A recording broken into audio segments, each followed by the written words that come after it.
Tangle would read. Z. Bring on the entertainment.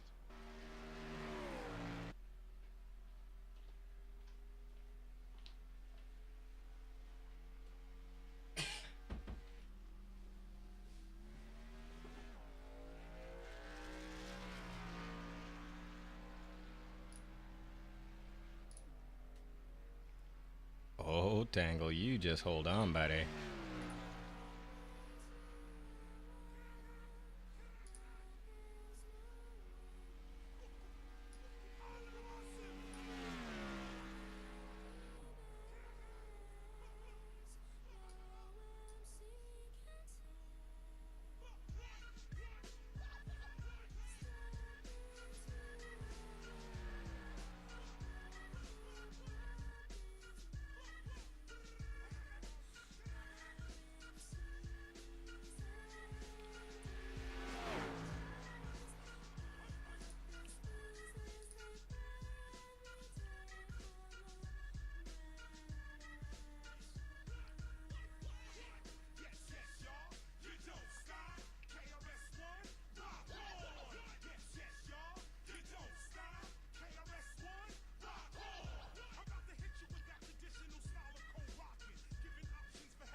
All right, Tangle.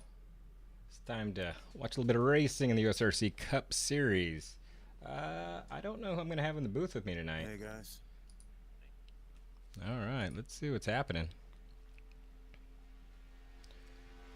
All right, we have some people starting to show up. Got J.W. Miller, Ryan Nichols, J.W. It was a very Duke dull race. Gene Yates, Dog, Frank DiMaggio, Jordan Malice, Justin Morton, Sean Hughes, JT, DeMonte Dotson is a new guy making his rookie debut. Like a big wreck, and then I fell back asleep, and it was over.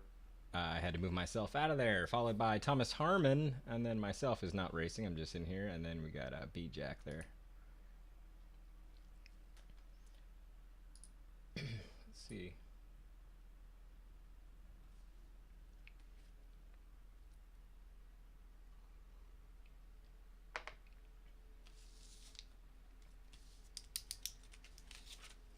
So there's another 20 minutes in practice here. Let me see if I can get this team thing going. I don't think we got enough people to co-sign on it.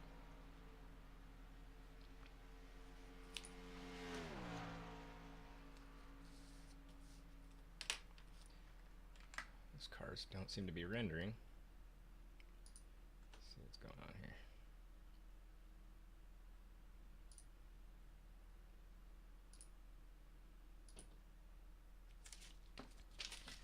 I don't know why those cars will not render on pit road. We'll see what happens. We will see what happens. Let's follow someone around the track here, huh? I'm not going to do much here except for just kind of wait for this practice to kind of run out next 20 minutes. As we follow around the 24 at Frank DiMaggio, and that's a brand new paint scheme in the 24, who of course was the season 1 champion. Will call me questionable, bordering probable.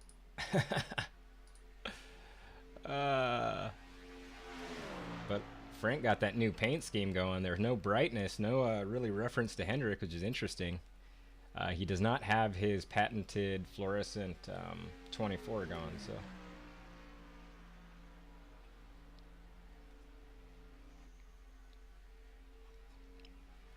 As he hooks up with Justin Morton there.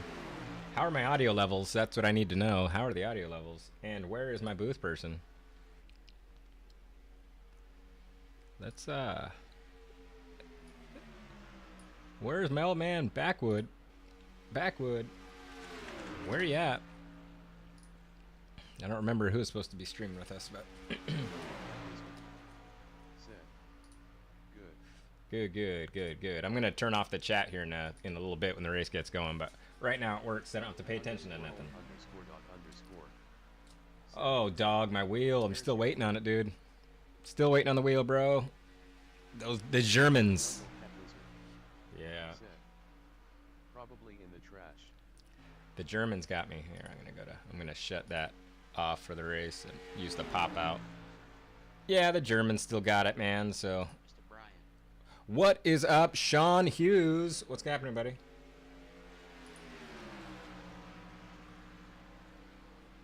Oh, I forgot I have to talk in Discord with Control. Hey, what's happening, buddy? Hey, I was just wondering real quick if you have admin, right? Yes. How hard would it be to make like separate iRacing channels? Because I mean, I'd rather have like a section for the guys that I don't want to listen to everybody throughout the entire race, to be honest with you. Oh, we just need to set something up. Can't you just do it? Make like iRacing one or team one or whatever, you know what I mean? Yeah, I don't know. I've never actually done that before. Hold on, I need to turn up your levels here. All right. I've never done that before. How are you supposed to do that? Oh, I'm sorry. I keep forgetting I got to do push to talk. Hold on, I got to take off my push to talk. Complications. Trying to figure things out. Okay, what were you talking about? Were you talking about inside of here, admin? Yes, in Discord. Yeah, but Morton owns it, so I'd ask him. But he made it. Yeah, I don't want to mess with this stuff though. But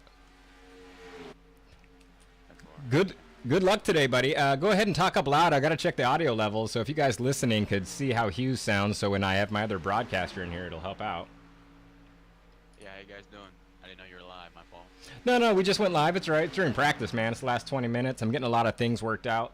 I think I'm going to put off on the team challenge just because I don't know who's going to show up and everyone's running so late, so we'll push it till next week and then do it based off the people we have here. But, John, I think it's going to be a fun race, dude. We're looking at 250 miles here at Talladega today. Tell you, do you have anybody you're planning on working with? I have absolutely no idea, and that's what scares me the most right now. All right, looks like we have Nitro Beast in the house, everybody. David Rowe has made it to the broadcast booth. He's similar to Kevin Harvick in yesterday's Xfinity race where he was running so late. What's happening, Dave? Not too much. All right. That's good times. We're just watching the server fill up here. That's...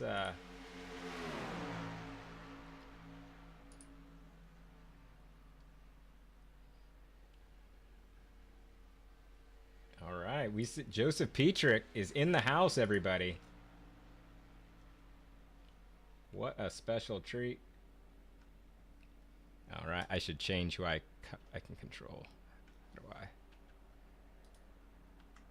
Okay, I forgot how do I control my... Oh, I have to set it every time for some reason. Okay. J. Walker number 43 said agreed. Don't.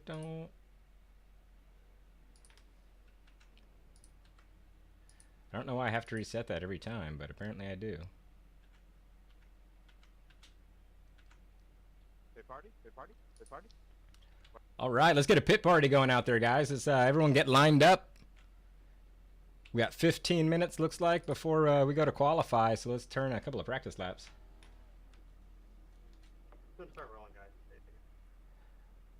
By the way, welcome everybody to the season opener here at USRC Cup Series, man. It's going to be fun. We're going to be racing, this first segment. It's going to be 8 weeks. So you have an 8-week segment. See if you can take home the trophy. Looks like we got a couple of new guys here real quick just to go over the rules. We really don't have too many, honestly. We do not clear any kind of black flags unless you're trying to avoid a wreck and you go into the pits. Enter on the backstretch at all times. If you guys get dinged, not doing that, you're going to get dinged after the race for it when we look at the replays. Stay to the right of pit road and do not drive past more than 5 stalls. Other than that, there is just iRacing controls everything that happens. Our stages are going to be at 25 and 50. So 25 and 50. Other than that, I'll talk to you guys in a bit. All right, Ryan, it's on you. All right, let them get this little pit party going here. So I'm gonna wait till the start finish line. All right, Dave. So you decided you weren't going to race in the race, huh? You're going to do some broadcasting with us. Yeah, I figured I'd, stop by, help you out. I didn't want to leave you in the booth all by yourself tonight. Yeah, I was feeling kind of lonely. I was looking around, wondering where people were at. So how does Dave's levels, everybody? I got to pull up chat. That's going to be something I'm going to have to remember to do, is keep pulling up chat. The stream is Skippy. I think that you need to... Cleaning up. It's cleaning up. Let me check on my end.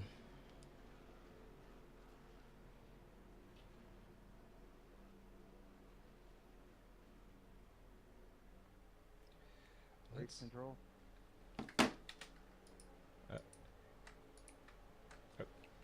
Yeah, go ahead. I'll ask you after this. All right, get ready. 3, 2, 1, green. All right, Orion Nichols, the new guy, made quite an impression on everybody in his short stint here in the USRC Cup Series. I don't see any skipping on my end looking at the stream. You guys let me know if there's any issues, though. Let me know if the audio's off. Looks like I've got 12 minutes before we go to qualifying.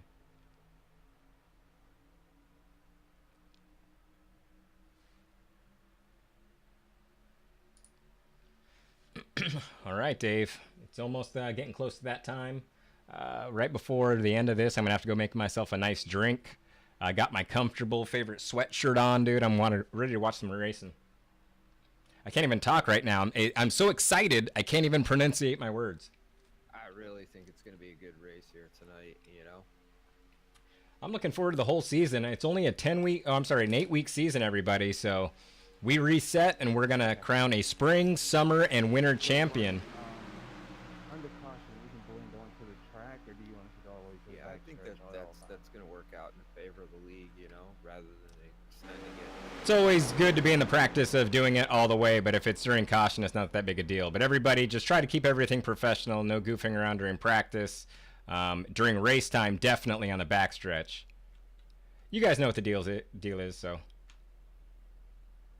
Oh, my bad, guys. Sorry. Yeah, what's awesome here, Dave, is, a league like this of so many of us that know each other is we don't have to police it as much as you may in other leagues. So we may not have the numbers, man, but we just got guys with great relationships that are fast that, produce some really great racing.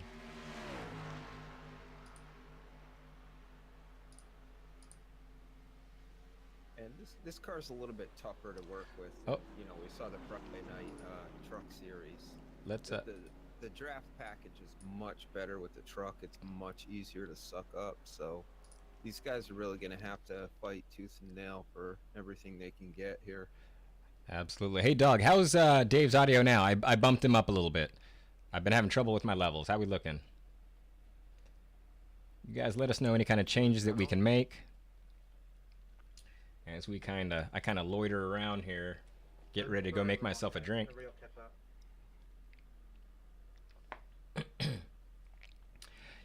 We do have let's see how many new guys we do have, because maybe we need to put the link to Discord in there.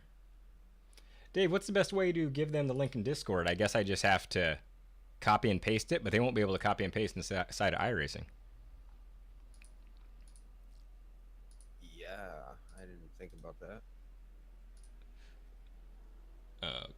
Okay, let me how about I send out a quick iRacing message. Right, so let me go ahead and do that. Let me stop this. You're following around with the most exciting as I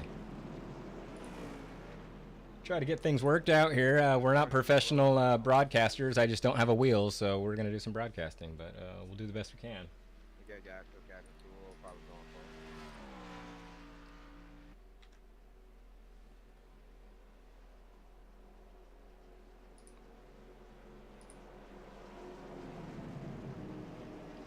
Okay.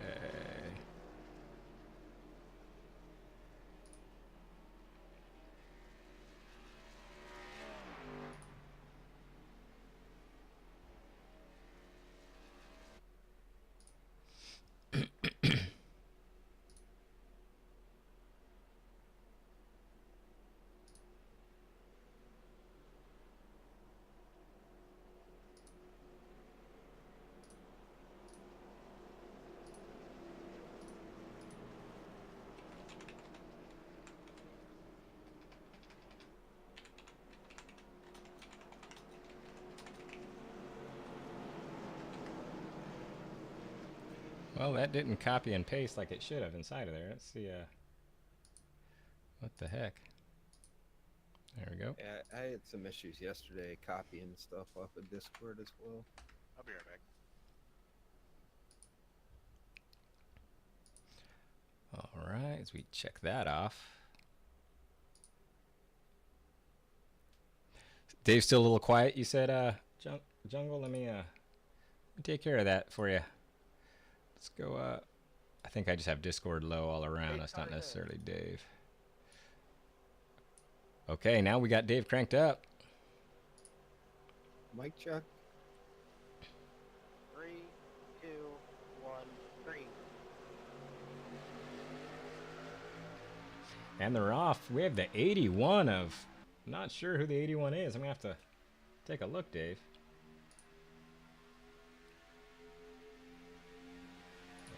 Who is that? Oh, DeMonte Dotson, who is our new guy that's actually making his debut in the USRC Cup Series. In that gorgeous looking 81 Fusion as B-Jack gets into Justin Morton. And they already... Hopefully these guys are getting it out of the way now. And hopefully we don't have any... I'm there. I think, like as we saw in the truck race Friday night, these guys are going to have a lot of patience early on, and then really try and make their push towards the end. Yeah, this is Come on, man. this is always the big fear here is, you know, guys just making irrational moves and not knowing they're quite clear. But as you watch the race today, you know, there will be spoilers tonight, I'm sure. We won't try to, but gosh darn it, what just happened there? Nah, I'm exactly what. Well, no, I saw it, but you should have been there. Should have came back a little bit. Waffle, why were you out there? Hold on a second. I understand what you're Hey guys, trying to do, but hey, you guys can talk in here, right? You guys are in here, then talk in here. Don't talk out in the iRacing thing. No, I'm talking about these guys. These guys are arguing. Don't argue over in the channel. That's all I ask. Thank you. Oh no, we're not arguing. I'm just. I know. Just keep it in here. I understand what you're saying. Yeah, I understand what you're Thank saying. you. Never Thank you. mind. I understand. Sorry, Dave. I get a little bit aggro when I. The main thing that we have here is we're all friendly, and if you have something to say, there is a channel where you guys can discuss it amongst yourselves, because we understand there are feelings. But we believe in you practice like you race. I hate to say that, Dave, because I'm not one that likes rules, right? We always talk about we don't have rules, but anyways, as we look at that 24 Alamo. We have very few rules, but most of them are common sense rules. Yeah. You know? Yeah. You know, it's that's what, you know, that's why we don't clear flags or anything like that. We just leave it up to iRacing because sometimes, well, a lot of times in different leagues, to when you clear those, you end up opening a floodgate, and it's a lot of work for the admins. And the best way for people to race is to know what to expect week in and week out, and that's iRacing rules, and they're cutthroat. Hey, matter of fact, if you look at that Xfinity race yesterday with Elliott Sadler that sped up in the pits to avoid getting hit by a spinning car, he still got the penalties. So we kind of keep those same rules here.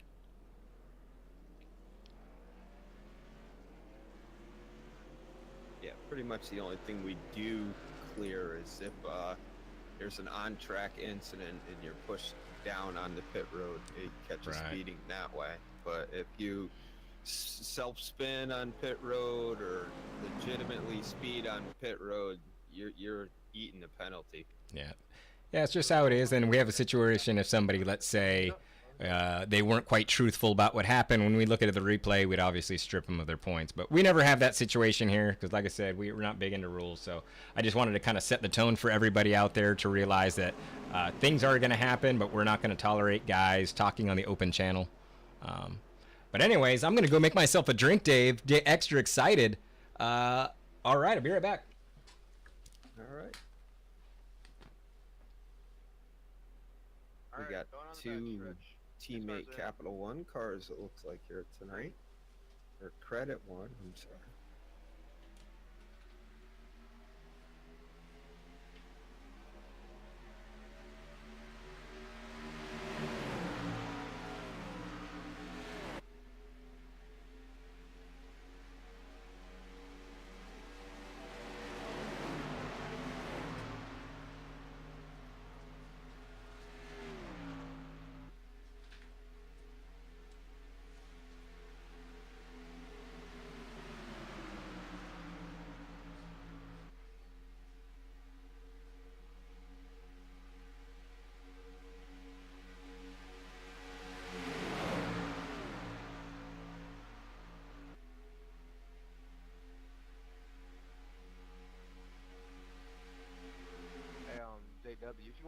7.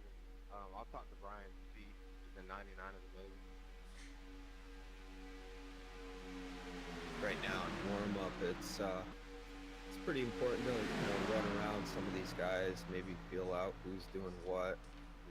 Still trying to figure out, or am I going to partner with this guy? Am I not going to partner with this guy? And so the practice run really helps these guys feel this out. It's looking good. Let's go ahead and talk to the drivers in game here. Let's see what time it is. Okay, guys, as we get ready to roll over to qualifying here, thank you guys for joining the USRC Cup Series season opener at Talladega. 100 laps at Talladega. Your stages are going to be 25 and 50. So stages at 25 and 50. We already kind of went over the rules, but again, briefly, always merge in the backstretch at all times. Stay to the right and pit road. What else we got? The leader will control the start every time, even at the drop of it. And I think that's pretty much all we got. The only black flags we'll clear is if you're trying to avoid a wreck. Other than that, we stick by iRacing rules. If you guys have any questions, just yell at me. And you also have a couple of admins in here in Derek Watson and James Wilms, who they're racing, but for some reason, if you can't get a hold of me, you can get a hold of one of those guys. I sent a link out on iRacing, a PM to you guys with our Discord, so a lot of us are in there hanging out. You can go to your Odin channel, do what you want. It's not mandatory, but we all hang out. We're all super friendly. Thank you to a couple of the new guys we have here today. Let's see, who do we got here? DeMonte Dotson, looks like we just got you today, buddy. Glad to have you. Hopefully you have a blast and you keep racing. Another thing real quickly is I will be updating the points on Danalisa, but I'm also creating a website. So by the time we go green next week, we'll actually have a USRC Cup website that is an attempt to replicate the website on NASCAR.com. So we'll have profiles, we'll have video links, and all that kind of stuff. So again, thank you guys for being here. Excited to watch the race. Keep cool, keep calm, and please no calling out anybody out on the radio. So thanks, guys. Anything I missed, Dave? No, sounds pretty good. Before we Is Ryan and Sean teaming up tonight? Is that the plan? That's a good question. Glad to have you, Danny. Yeah, so Sir, thank you, Brian. Yeah, I've been out of iRacing for about. I just got my rig back from the guy I sold it to. I see the both hold on one second. identical Credit One cards. Hey man, that's awesome. Well, you couldn't have picked a better group of guys to race with, man. As you'll see here in the next few weeks, we got a bunch of stand-up guys. So glad to have you. Gonna be big fun. We're actually broadcasting this on Twitch on iTwitch Racing. iTwitch Racing on. We'll actually get everybody's whoever's streaming. If you could put it in Discord, put in your link so we could throw out some Twitch links throughout the broadcast. Good luck in qualifying. All right, Dave, I have something a little special I've been working on. KM Ducks, thank you for the follow, man. We're racers here, dude. You got myself. We have Nitro Beast, so you can find Nitro Beast also on Twitch as well. And we'll be throwing out a bunch of these different streamers as we go. But Dave, I have something kind of special that I have wrapped up here for Dega that I was working on. You might have a little bit of a screen delay, but give this about 30 seconds as we... This is power. This is tradition. This is Talladega. Oh, such a great little intro right there. Excited. Thank you guys for joining the USRC Cup Series at Talladega. This is our season opener. We are at 100 laps at Talladega. We do stage racing. Your stages will be 25 and 50 with the last 50 ran out under green. So that means there's going to be green flag pit stops, granted, unless there's a caution or something. So USRC Cup Series also runs different series with the Gear Jammers on a Friday Night Truck Series. And that one is also stage racing, 100% rules, the same way they have it in the Truck Series. And this coming Saturday, we'll be starting the Gear Jammers Super Speedway Series, which will be all tracks 2 miles and bigger, and your vehicles actually rotate around. So everything from an A-Cup car to the K&N is kind of a fun series that we race here. So Looks like we got a few minutes before we get going green here. I'm going to take care of a couple things and leave you guys with Dave as we stare at a blank track, apparently. Yeah, that's the one downfall with iRacing is you're unable to watch lone qualifying laps.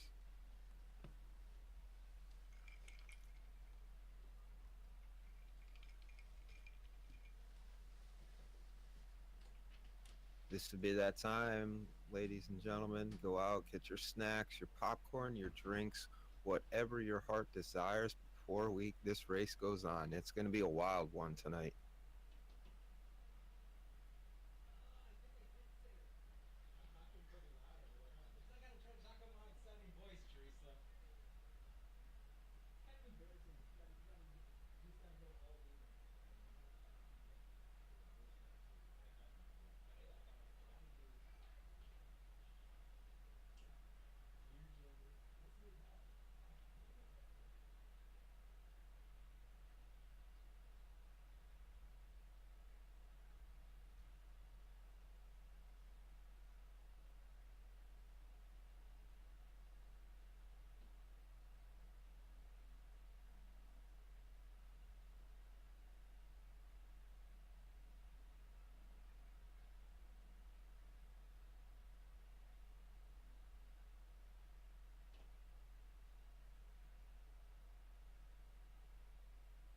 Burgers are not on Dave Tangle. You know, if we had won that truck race Friday night, you know, you could have got the Five Guys coupon discount, but we didn't get a win, so I'm sorry, guys.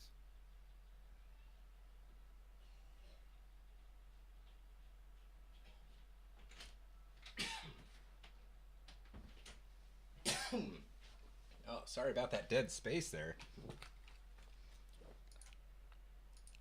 All right, looks like we got 1 minute left here. All right, Dave, so we're looking, so far we have Dog on the pole here. Who would you say, if you're looking at 2 or 3 guys you're looking at today, who are you looking at?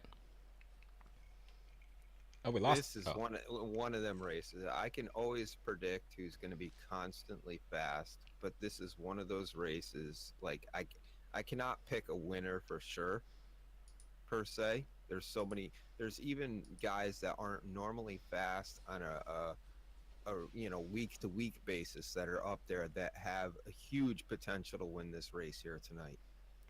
Yeah, it's one of those places where anything can happen, you know, because a lot of us that may not necessarily be in contention from week to week, when it comes to super speedways, we'll be up there, which means it's a crowded field. There's a lot of people trying to make moves, but when stuff like that, it's also how accidents happen. So one of the most difficult things you guys will notice here in this race is these Cup cars do not handle like the trucks or the Xfinity at all. The draft package is just really, really rough. I wouldn't necessarily say it's broken, as in real life it's just a really, really rough goes if you watch the race today. So you'll see a lot of offset pushing here. So it seems to be the faster way is to actually be not 100% tucked in behind the vehicle, but about 50% and kind of keep your tail out, which will keep you cool. And for some reason, it's actually pushing you a little bit faster. So that'll be one of the things to watch here today.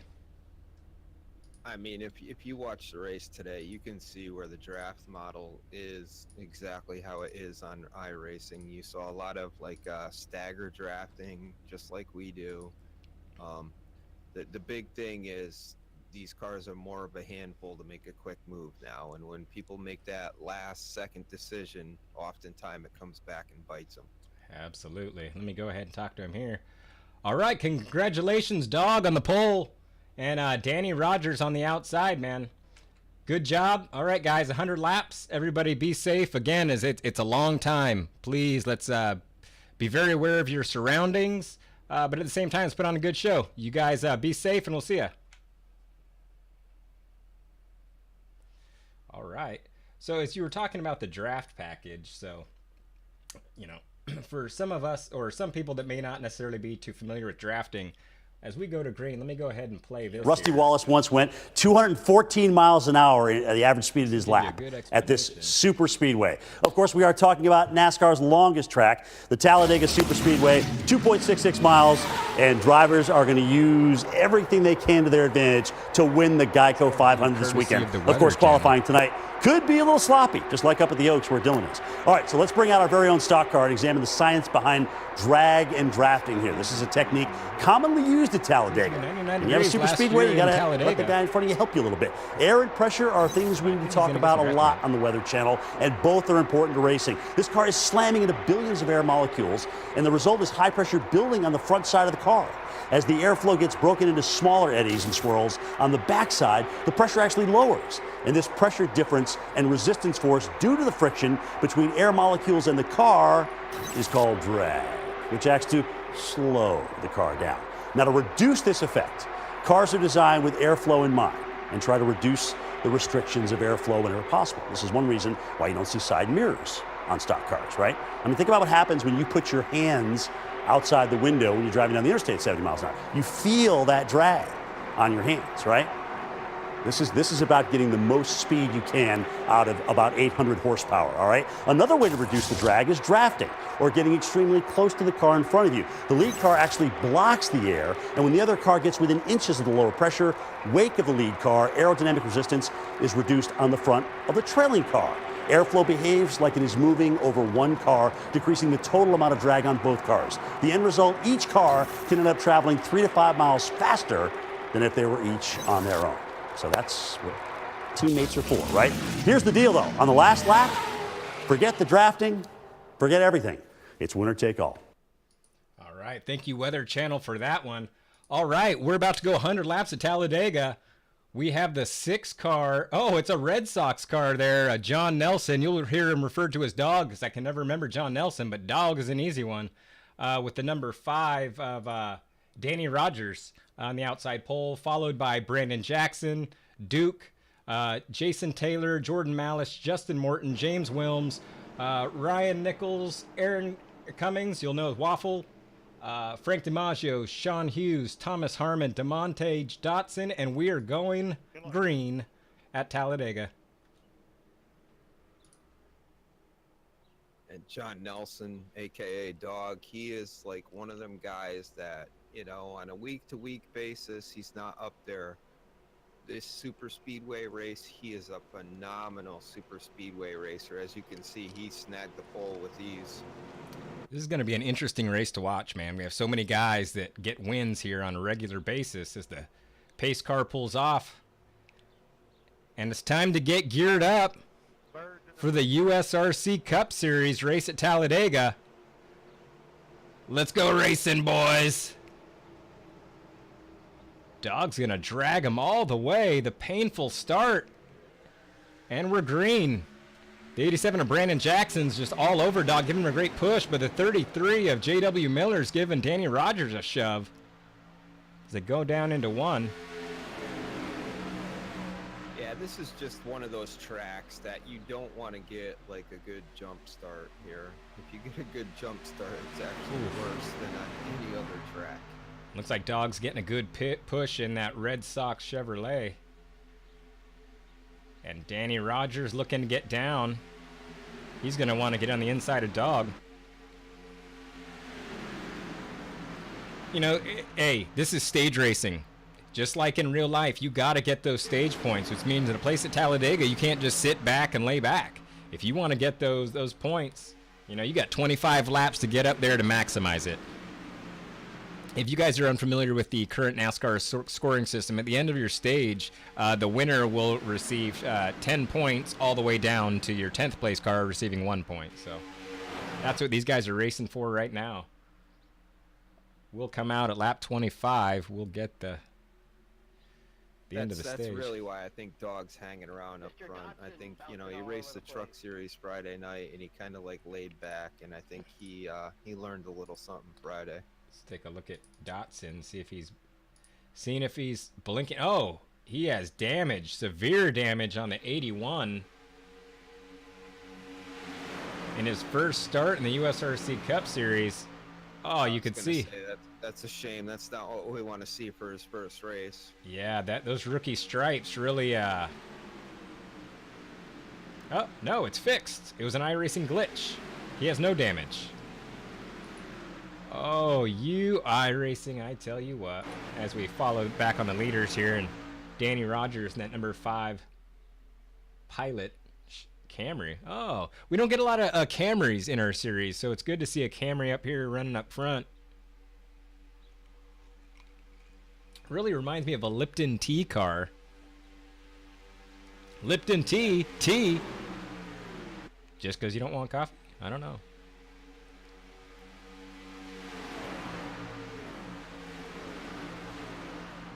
Then you see the 42 of Ryan Nichols back there, third in line in the inside. This season, he actually switched to the 42. He was racing the 32, but he went ahead and changed the number. And that Capital One Chevrolet is looking good. As Justin Morton goes to the outside, trying to help Dog, going 3 wide here. Yeah, they are quick to push it 3 wide, a lot sooner than I expected here. Brandon's in the sucker hole, as DW says. He's going to go up in front of Dog and catch that draft, go for a push, and come back down. As we see the 12 of James Wilms, he should be entering your frame here shortly. As he gets... I know James loves that sucker hole, so... James is not one to let up too much. He's going to take advantage of any position he can, and at Super Speedways it's no different. James Wilms actually was the race winner the last time at Talladega during the Easter Extravaganza, which was just a fun race that we ran here. But him and his partner Richard Schwint in the 55 Superman Chevrolet really put on a great display that day.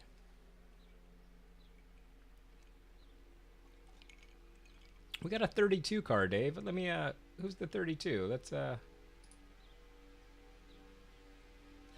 apologize for not knowing your guys' names. We have a few new guys here this season in the USRC Cup Series. Oh, it's Jason Taylor. Jason, you've been with us. Sorry, buddy. I'll be learning.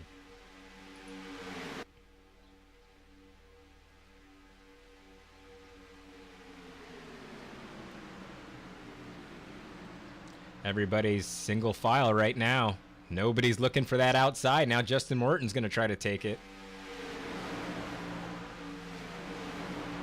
Yeah, also we have the 31 of Gene Yates, who is he's a regular Gear Jammers member, but he doesn't make all the races per se. He's a IRL dirt track racer. Yeah, Gene's one of our guys that been around a long time. Doesn't necessarily make all the races, but it's good to see Gene out there racing with us tonight. As we see the 87 getting pushed by the 12, that's going to be young Wilms Jr. getting pushed by James Wilms. We say that in jest. They're really not related, but the 87 is known as James's son.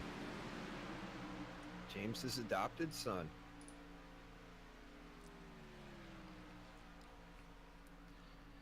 I mean, I like the position that Danny Rogers is in. He qualified outside of the pole. He got to the lead. Now you kind of dictate what's going on here.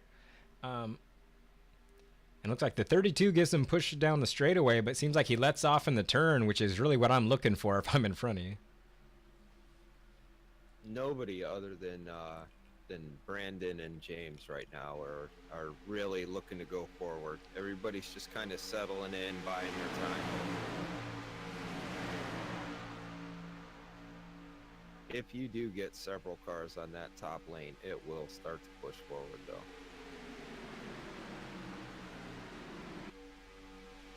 Let's take a look back in the field at the second pack here.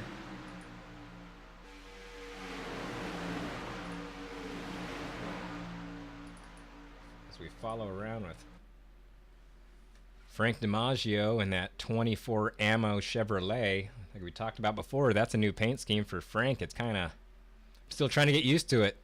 Dave? Yeah, Frank had mentioned something to me a few weeks ago. He was going to start running more different paint schemes. Yeah.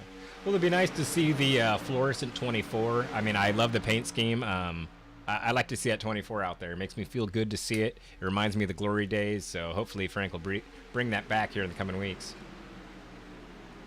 I'm sure he will. He's just mixing it up a bit. Ladies and gentlemen, we have Waffle in the building in the 51 Waffle House Chevrolet. That's Aaron Cummings. Let's follow around with that as he has some delicious sausage eggs Some coffee and some toast there, Dave.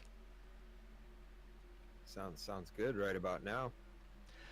I don't know about you, Dave, but I'm somebody that can have breakfast at all times a day. So I would love at 5 in the evening, yeah, I'll have some French toast and bacon, please. Thank you. And the Waffle House is the place to get it. Waffle House, because you need something to eat. I'm also with you there, Brian. It doesn't matter. 6, 7 at night. No. I'll eat breakfast, not a problem. Give it to me. One of my patented meals I make is actually my Gear Jammer tacos, but they're breakfast tacos, and I eat those predominantly at night, so. All right, looks like the two Wilms are trying to go high. It's just so tough to make passes here at Talladega in these cars with this draft model. And Dog decided to go up with him this time. You got Waffle back there kind of peeking. If they can get, 5 cars up there, they'll be moving. This will turn into a side-by-side race up front here. James is trying to lean on Dog. They got him. Now let's see what kind of steam they can come up with. But if you notice right there, coming out, the 12 just could not get back to the 6 to give him the push that he needed. It's just so tough. It's going to take him a couple laps to really organize and, feel out, the driver in front of you. Where's his line going? You kind of need to predict, lap to lap what he's doing to maintain some pretty steady speed up here. Well, the good side for that outside line is James has a lot of people that are very friendly towards him and willing to help. And I know that 87, 51, and 24 are currently looking behind James. They're also keeping their options open down low in case they get stalled out. But they're ready to go out there high and kind of make this thing a challenge from the get-go. And I mean that, for the biggest thing as a driver here, the biggest thing that's going to help you here, working with a teammate or even a random teammate that you don't know, is to just drive predictable. Right. If you're on the low lane or you're on the high lane, try and take as consistent line as you can every lap. And that, that's going to help bring your speeds up because your partner can predict what you're doing and really keep it in line and keep the momentum going forward. That's right, man. I mean, many of these races is you'll pick up your friends as you go along. So it's 100 laps, a long time to be racing, and you see who's making moves, who's doing what, and you'll build those relationships. As gosh, the 94 is really going low there. As you build those relationships, it's really going to help you. And moving forward throughout the season, it's also going to help you as well. So the more you can work with someone, the easier they're going to make it when you are, driving around them.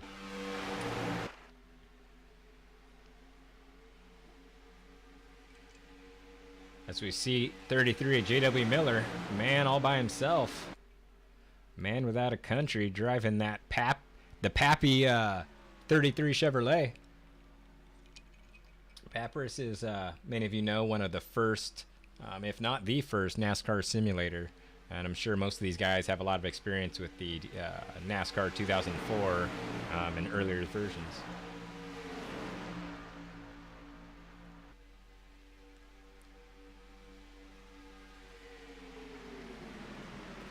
Just kind of single file. Now Justin's going to try to go out again. I just don't know, Dave. I don't know how that outside line is going to come in, because right now it seems really tough when you got some fast cars and that, the 5, 32, and 42 all kind of wrapped up there, making some pretty good speed. Yeah. I'm having issues in the monitor booth here. Open it with Notepad, Dave. Notepad. Because why not have Word?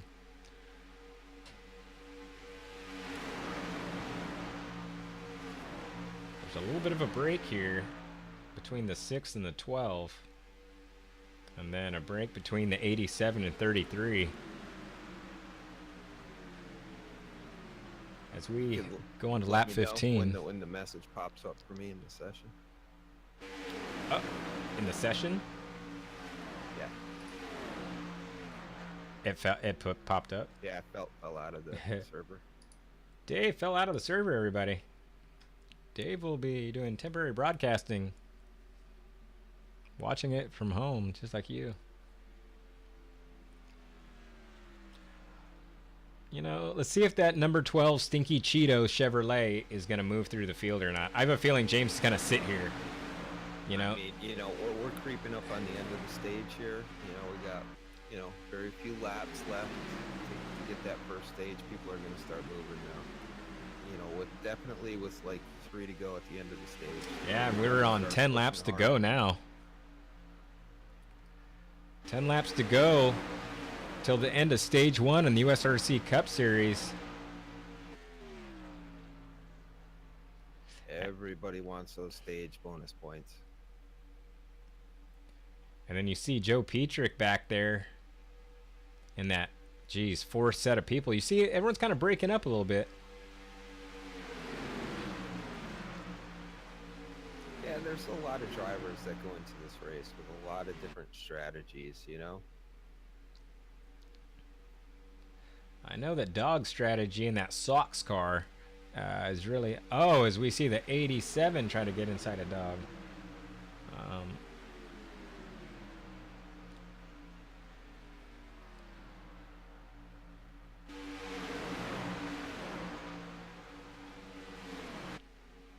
And James just going to squeeze in front of his son there, leave Dog by himself.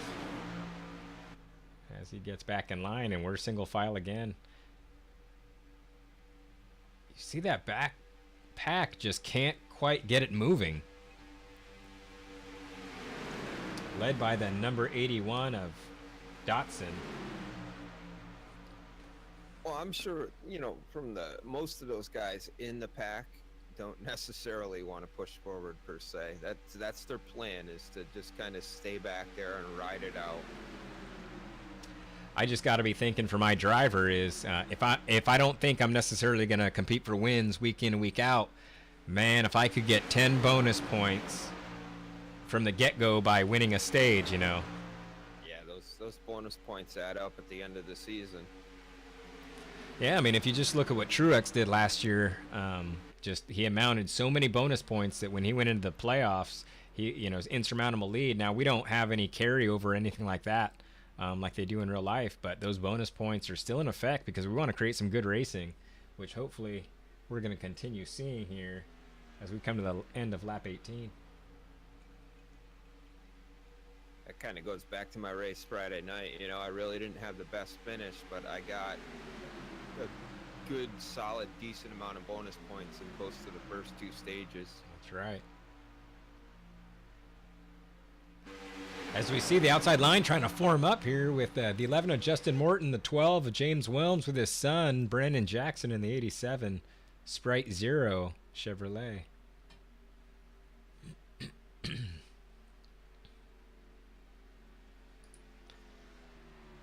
I think they really need another 1 or 2 cars to really make anything happen.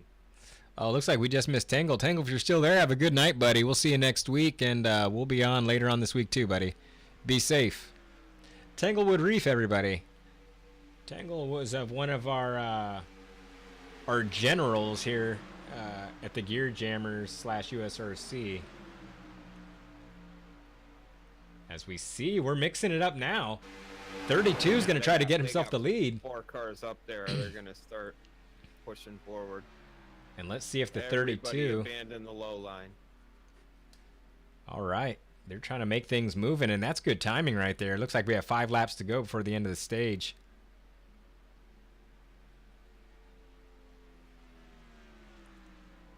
As we go 3 wide, James is going to try to get in there. As they come off, turn, go down the straight. Getting a great push by the 87. It will not be enough. Oh, and the 32 of Jason Taylor, I believe, led that by a nose over James Wilms. Jason Taylor, he's a newcomer. He's really trying to run as hard as he can the past couple of weeks and trying to make his presence known. As we see James start to slowly fade back in that outside line is the 42 of Ryan Nichols. Or lead backwards, I mean, you know what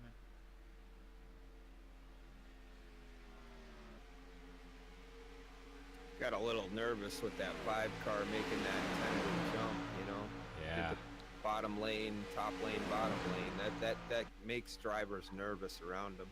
As we see the new guy, Dustin Watson, looks like he's about to go a lap down, but I think he'd be the only car a lap down. So he'll get his lap back here coming up in a few laps. Settle in, Derek. It's a long race, buddy. As we're going 3 wide, and the 5 car, who was dominating early in the run, starting to fade back as nobody wants to help him. I've been keeping an eye on this 5 car, and he's pretty much he's mirror driving, and it's making a lot of guys nervous around him. Yeah, I mean, that's one of those tough things. You're new to the league. You don't know a lot of guys. You don't have a lot of friends out there. You know, because you know how it is when you're out there. You're looking for a familiar number, someone that you know what they're going to do and they can help you. So, I'm sure in the upcoming weeks, he's going to find a lot of those guys that'll be able to help him out, especially off the speed he's showing today. And it just goes to what I was saying before, to run, you know, you run consistent laps. And once you start doing unpredictable stuff, it's like, and nobody wants to stick with you, that's when you get yourself into big trouble, because you can fall backwards very, very fast in these races. As looks like the 82 Derek Watson found out there, must have been strung out by himself. Let's see, maybe after the stage here, Dave, we could pick up some of the multi-twitches and start getting some of that going. If you guys are unfamiliar with multi-twitch, we can send out a multi-twitch where you can watch our broadcast and you can watch about 5 or 6 of the drivers in the race right now. It's a really fun view. You can mute everybody else so you just hear me, or if you don't want to hear me, mute me and listen to something else. But it's a really fun view. It's similar to the race cast or whatnot they have on NASCAR.com. As we have 2 laps to go, and the end of stage 1 is, whoa, I thought the 12 and the 51 were going to make contact right there.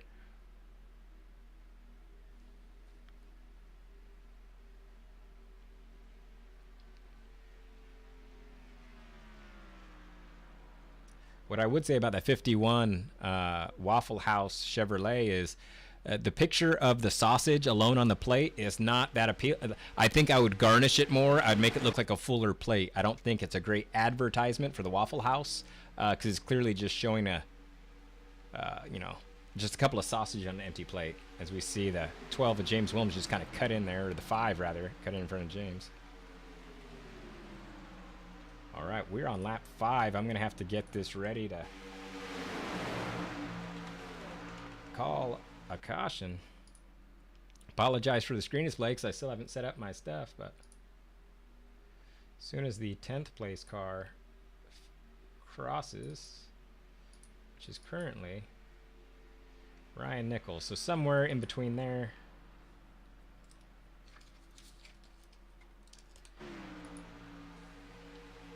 It's the tough part about adminning and broadcasting at the same time, but I'll be back racing hopefully next week if Fanatec brings my wheel back, and we'll get some different guys out here streaming as we're coming off of turn 4.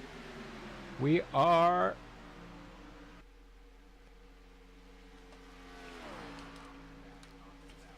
let's see who won that stage. Looks like Jason Taylor. It sounded like somebody wrecked. I don't know what that sound was.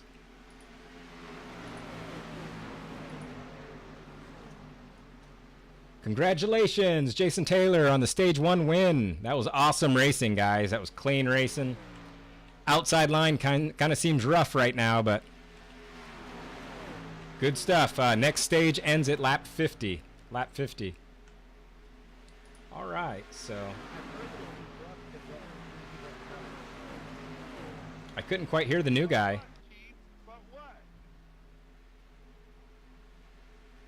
Not quite sure what that was about. All right, so let's wait till they settle down here and we'll see if we can talk to a couple of these guys as they're trying to race around to pick up the pace car. These are the fastest laps you'll ever turn under yellow. Trying to catch up to that thing here at Talladega. Pace car's entering 3. Check it out. We'll wait until he gets out of his pit box here. Actually, they're going to have 1 to go, Dave, before he can go in? No, it'll open up this time. Yeah, it usually opens up right away. All right. Hey, is this race broadcast? They're broadcast over on Twitch. It's twitch.tv/iRacing or iTwitch Racing, sorry. Yes, sir. Thank you. iTwitch Racing. It's being broadcast. iTwitch Racing. You got myself and Nitro Beast in the booth. I'm trying to get together some of these links. When I lost connection, I lost some of the usernames, so I got to kind of go back and do it manual. All right, we're going to do it old school style, build up some links here. As we see the 32 of Jason Taylor in the lead, followed by Jordan Malish, the 33, J.W. Miller, the 87 of Brandon Jackson. And I missed the 5th vehicle back there because my memory is terrible.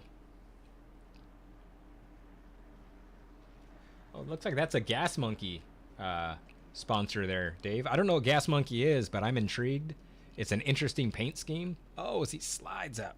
Jordan has to back up there. Sometimes it's so hard in these cup cars to get that thing to stop in your box, as Dog's completely sideways in his box. And I'm surprised they're actually able to even work on it.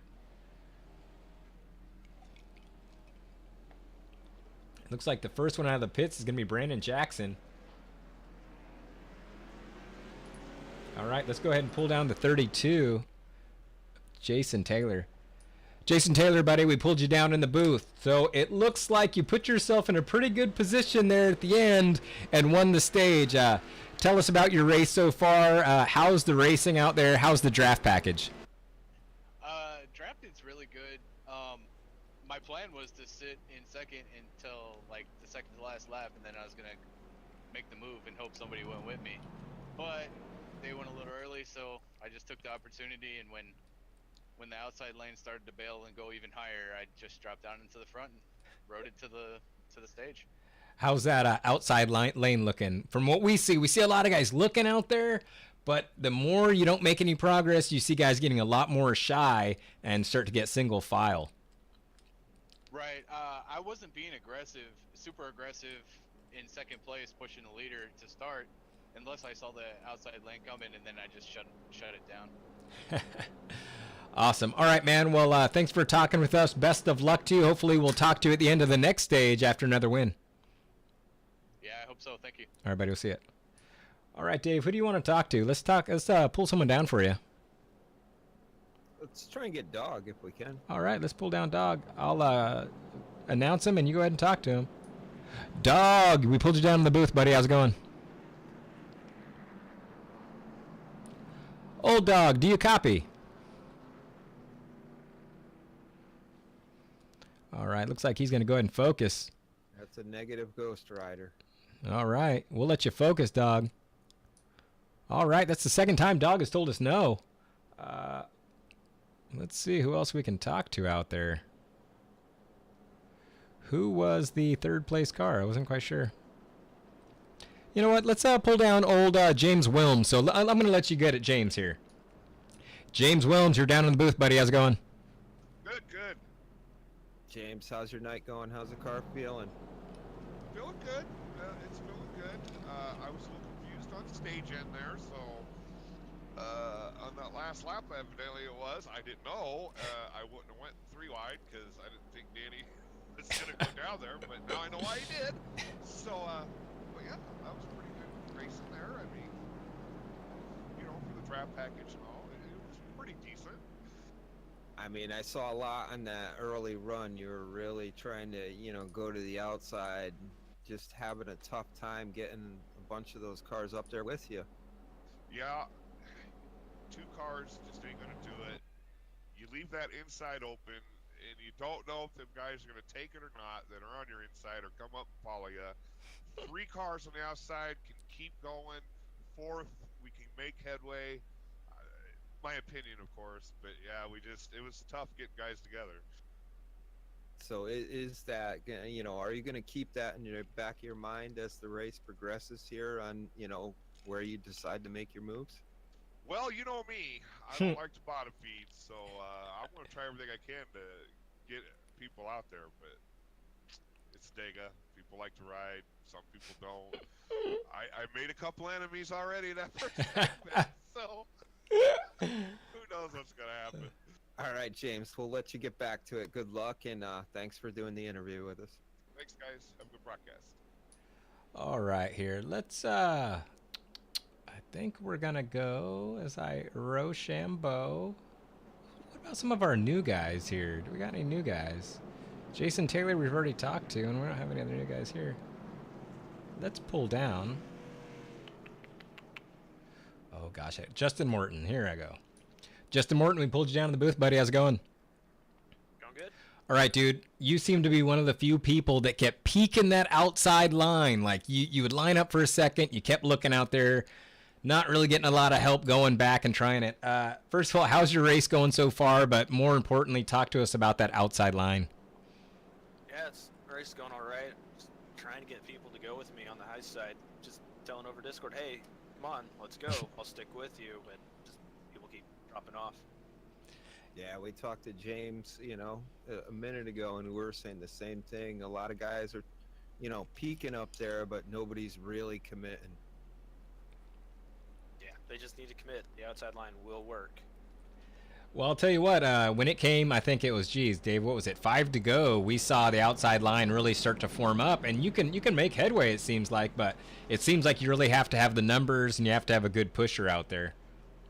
Oh, yeah, we had the numbers on them. It was like 3 cars. I think we had 5, and 2 of those cars at the back dropped off, and that's when we lost it.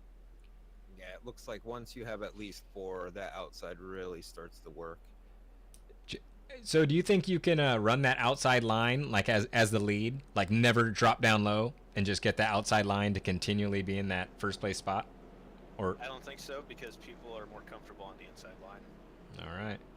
All right, awesome, man. Hey, thanks for talking to us, Justin. Good luck. Hopefully we'll talk to you at the end of next segment after a win. Good luck to you. Yep, thank you. All right, Justin Morton in that number 9 Rocket League Chevrolet. Justin's a road course racer, but he's made quite an impression on all of us oval guys here at the USRC Cup Series. These guys that are trying to run the outside line, I feel their aggravation because, as Justin was just saying, a lot of people just are more comfortable down low. So, they'll go out there, they'll commit, you have the 5 cars you need, you start pushing forward, you start making headway. And then the guy that's uncomfortable sees that opening in the bottom, and he drops down, and then people start following suit, and that's where it makes it so tough to push forward on the outside line. Like I was saying, with the draft package being much harder in the car than it is per se in the truck package here. Right. As it looks like we're coming off of turn 4, the pace car's getting ready to go in. Race being led by the 87 of Brandon Jackson out of Atlanta, Georgia. And that Sprite Zero Chevrolet. Let's see if he's going to drag him all the way out till the green. And he's waiting, and now we're off. And the 11's going to get an easy hole to close if he wants it, but he's not. He's going to stay outside, see if he can get the 33, J.W. Miller, to push him to the lead.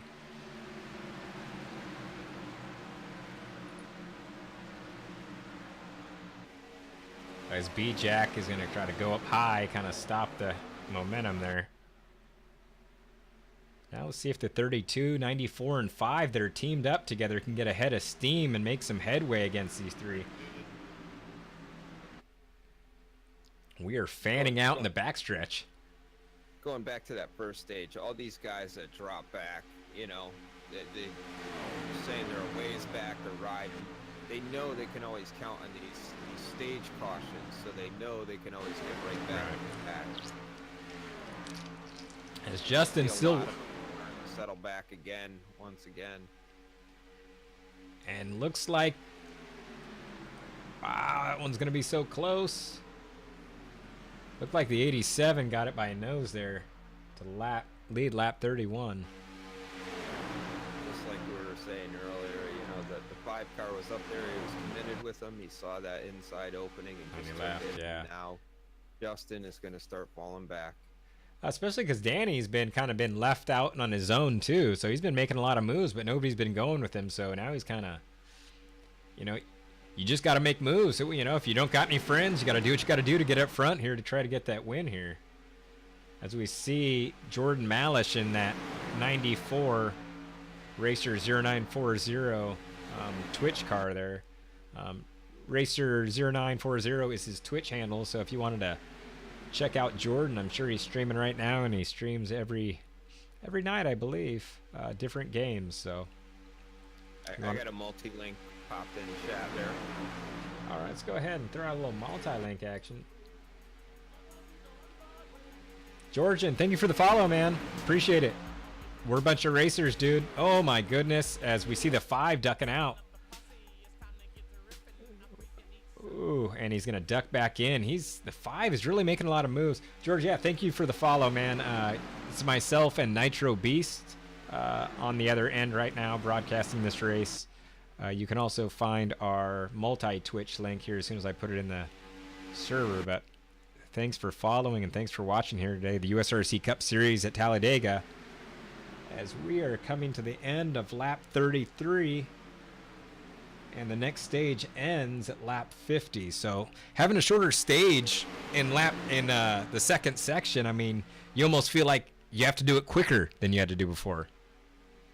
I noticed that Friday night in the truck race, and I was starting up front. My plan was to fall to the back, and then it dawned on me that the first stage is, we were running 20 laps in the truck series, which is not a lot of time, so I decided just to stay up front.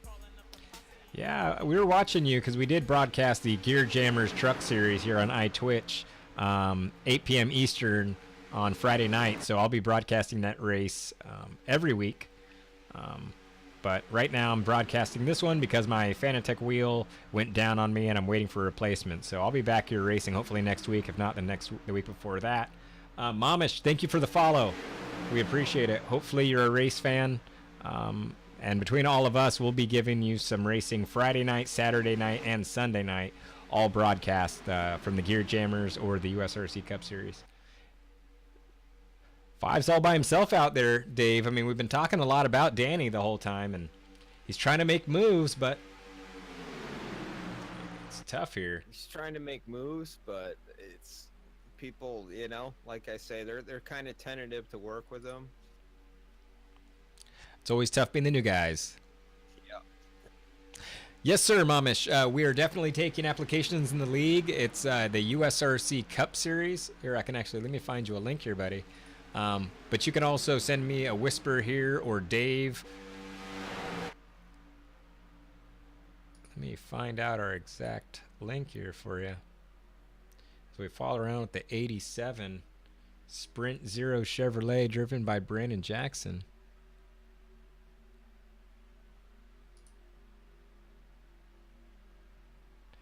I'll tell you what. It's not uncommon to see Jackson leading up here, and he can be a fast racer, but sometimes he outdoes himself. Yeah, Brandon's one of our younger guys at 18 years old that, he has a lot of speed, but with that youth comes a lot of drastic moves and some aggressive driving. But, it's one of those things. The more you race here, more you race with us, I think, you'll start to learn to make the moves when they're going to benefit you and not to put anyone else in jeopardy.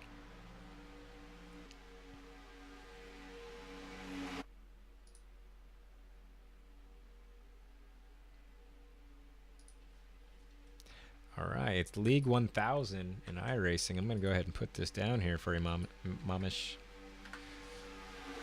Like I said, we actually race 3 days a week, or 3 nights a week. Friday night, the Truck Series, which follows the exact rules in real life. And then you have the Saturday Super Speedway Series starting at 8 p.m. Eastern.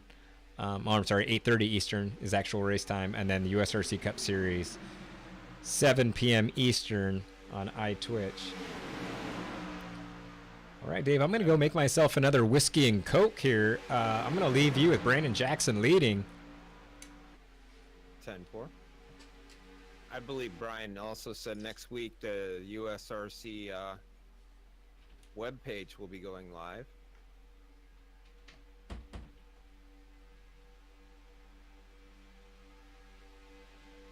Got Jordan Malish sitting in the 3 spot.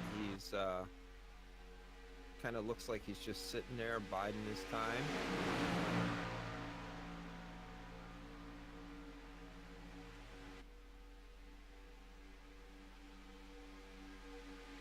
And it looks like this lead pack is just broken away like big time from that second pack. That second pack is like so far back right now.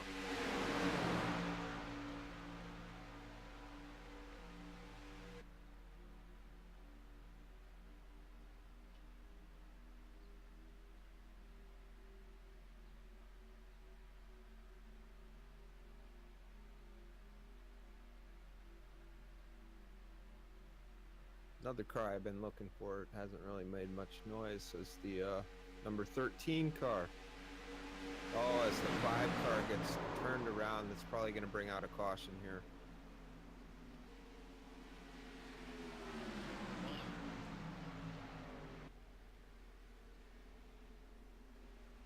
The hell of a thing. Yeah, I tried to back up. It's all good, Dean. I thought I was clear there, man. Looks like 5 may have gotten a little bump in the back end there in mid-corner, and that's not where you really want to have them, things like that happen. Run the top.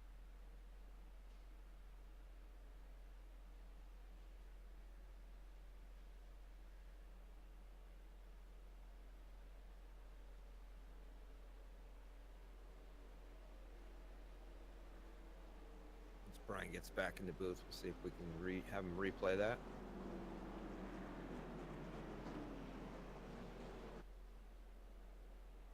You get any damage from that, Dean? I'm not really sure. Doesn't look like it. Yeah, I don't have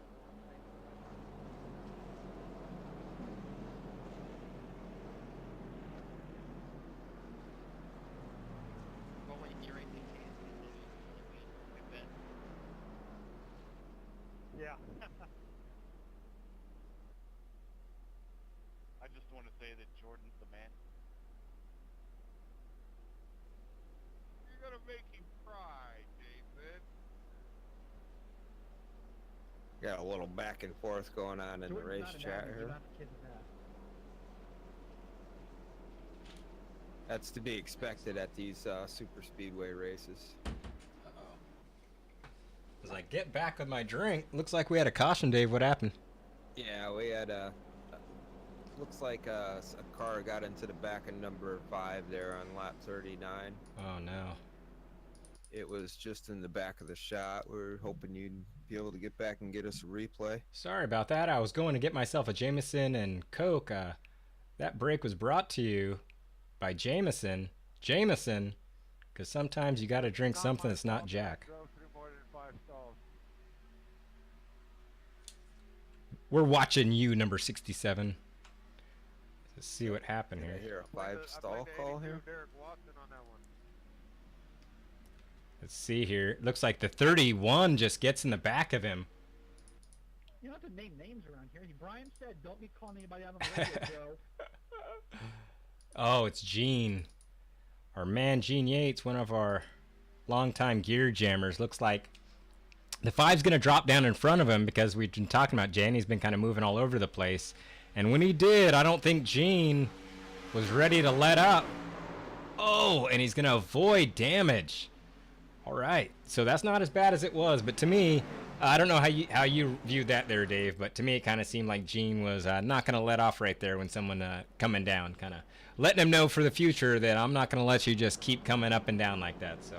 That's like I say, at the beginning of the race, Dan's moving around quite a bit, making these guys nervous. And in slow-mo, it looks like, a nice gradual move. But when it's happening and you're at almost 200 miles an hour, that was a pretty last-minute decision there. And it kind of left Gene with no choice but, to give him a little bump there. As that's our first actual caution of the day outside of stages. So, I'm surprised we haven't seen a lot of side drafting going on today. It seems like the cars are so rough out there, guys are not really risking it. Whereas opposed to, in the truck series, it seemed like guys were side drafting all the time. Yeah, guys, the side drafting last night, or Friday night, was huge. I mean, spent a lot of times going 3 wide even. So for those of you who might be unfamiliar with side drafting, let's take a look at this. If the volume is too loud, I sincerely apologize. I'm still trying to get it worked down. Drafting in the wind Here's a pretty good explanation. Here's our car in the wind tunnel. You can see the car is all by itself. The air's flowing around it, over it. Everything is really smooth. Now we're going to slide another car next to it. As soon as we do that, his right front fender is on the other car's left rear quarter panel. It shoves the air and it speeds the air up, dumping air onto the spoiler and speeding the air up between the two cars, creating a tremendous amount of drag on the outside car. Yeah, we talked about this earlier. This is how side drafting, they're going to do it all night. As that drag slows the outside car down, the inside car can go on by. This is a perfect example. Brad Keselowski down on Kyle Busch's quarter panel, slows the 18 down. The 2 moves forward. It looks like the 2 speeds up, Jeff, but he really has slowed the 18 down. And that in turn slowed the 19 down because now the 18 wasn't pushing the 19. Here's the key. Get close, then get away. You have to get away. If you don't get away from that car, then it sucks you down as well. Yeah, we're going to continue to see this. It's amazing these drivers are doing this at 200 miles an hour. Look at Greg Biffle within a foot of the 19 car. Dumps that air on the spoiler. Look at the speed against the 16. He goes up, gives Brad Keselowski the push he needs to clear the 19. Leader of the race. And a reminder. Yeah, I mean, and nobody does it better in real life than Brad Keselowski. If you looked at that that little shot right there, that courtesy of looks like NBC Sports and NASCAR. Thank you very much for that. All rights reserved by you guys. But it's a really good explanation of how that works, man. And Brad Keselowski, nobody does it better. Not necessarily a Brad fan, everybody, so don't start yelling at me on chat. But nobody does it better.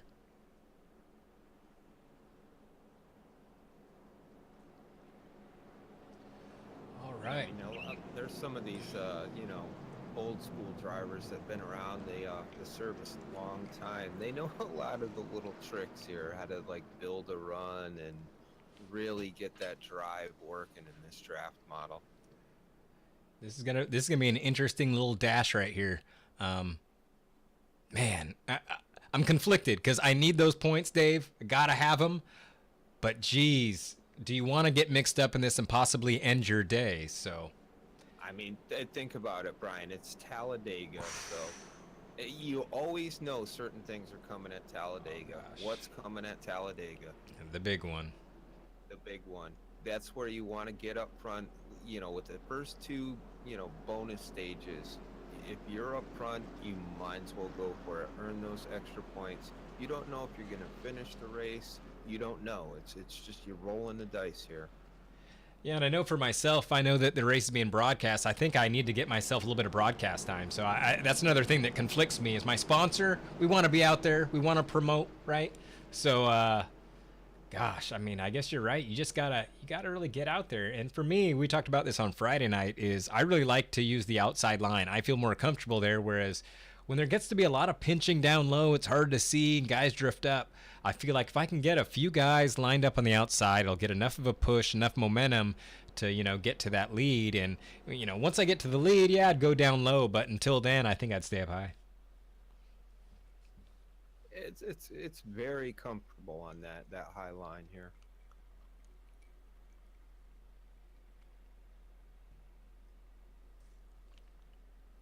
Let me grab this multi-twitch link.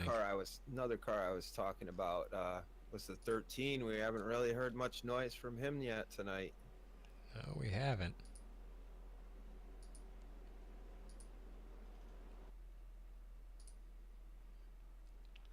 Did you send me a link to that multi-twitch? Just outside of the top 10 right now. Oh, you've already posted the multi. Let me go ahead and repost the multi-twitch. Sorry about that. I was kind of talking to myself there.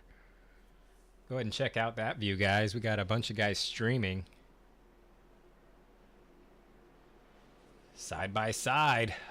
Everybody's in good condition there. I mean, the 5 took a little spin, but it looks like his car is fine. Brian, I believe you said earlier that the USRC website will be live next week.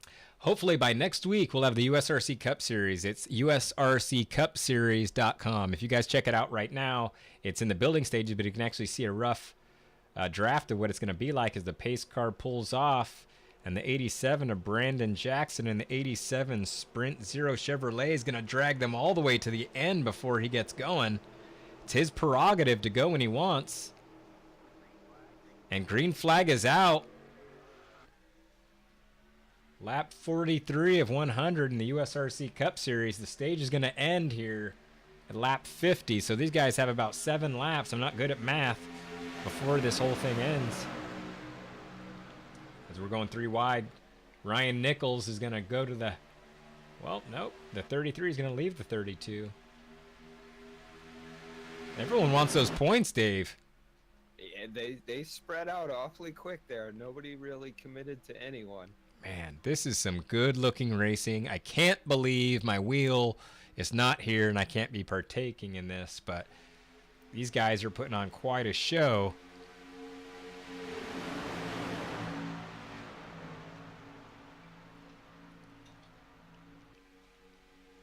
Man, we're 4 wide right there for a second.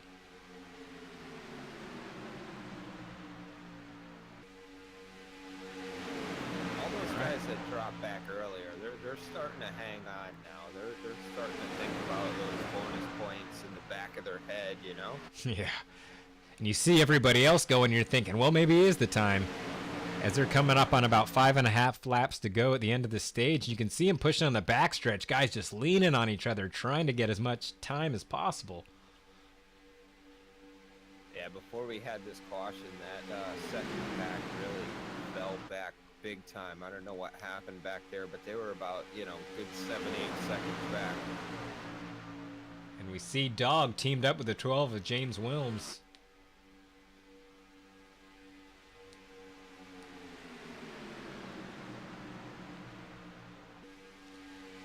John Nelson in that number 6 Boston Red Sox Chevrolet.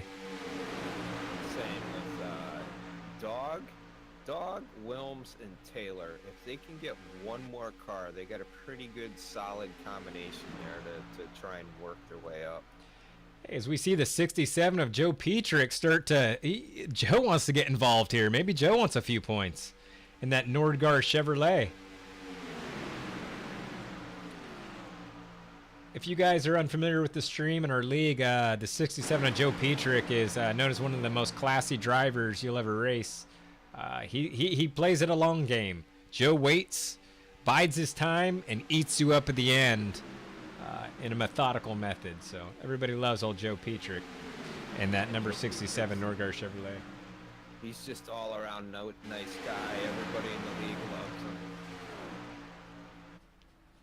Good group of guys we have here. We've been, some of these guys have probably been racing together for, the better part of 10 years. I can speak for myself, at least 4+ years. I've been racing around some of these guys. You couldn't ask for a nicer group of guys. As we look at Thomas Harmon and at number 38, Avril Lavigne Chevrolet. Who doesn't love Avril Lavigne? Definitely not Thomas. And that number 38. It looks like, Thomas is going to jump out with Ryan Nichols, trying to see if they can do something here.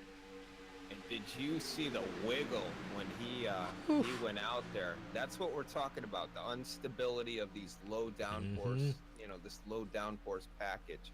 He chucked it up there, but he really had to fight it. That car wiggled its way up there the whole way. Yeah, I'm pretty sure most of these guys didn't take tires. I know Brandon couldn't have to be able to come out in the lead the way he did.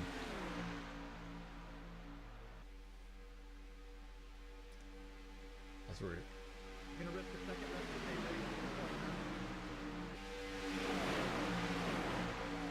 I didn't quite hear what New Guy said, but New Guy Derek Watson, we say that facetiously, as Derek's one of our older members, but he'll always be the New Guy. And that number 82 ugly ass Chevrolet. Sorry about that, Derek. I'm gonna kill you till you get a new car. 2 laps to go here, Dave. End of the stage. See if that outside line is going to be able to group up.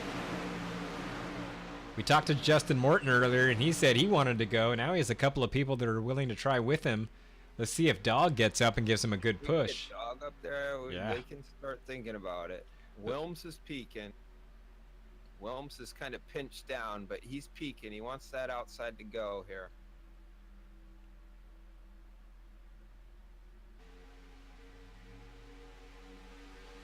And the 94, Jordan Malish, is in second here.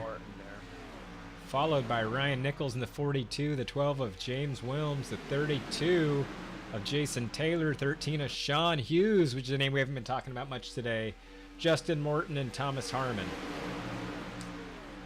Number 5 good car is doing a good job of keeping it up there after that incident. All right, we've got to follow around the 10th place car.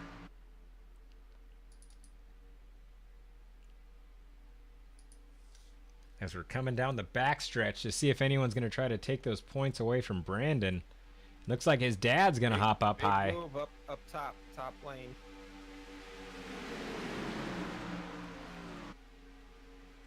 And then They are moving. As we're coming up to the green-white checkered before the end of the stage.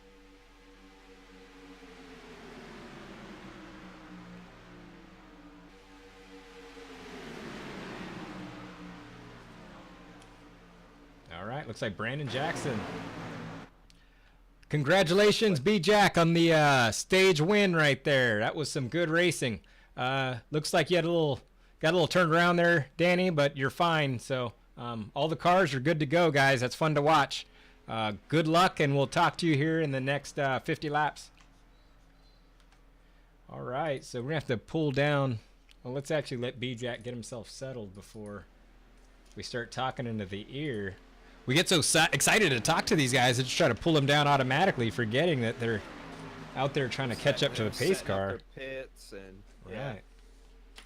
Trying to maybe get yourself a drink, adjust your junk, whatever you may have to do.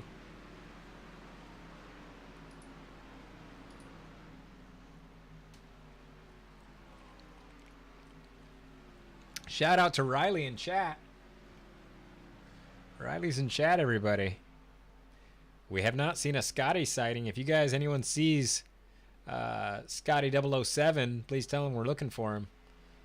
We are without our main chat admin tonight. Pick it up in 3.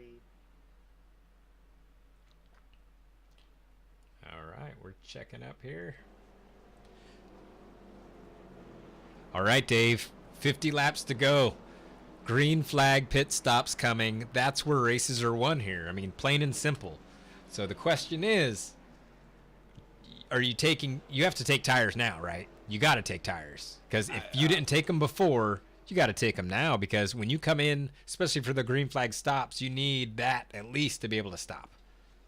Yeah, if I was driving tonight, this is where I'd be taking tires and, just trying to do the quick math on my splash and go for the fuel here.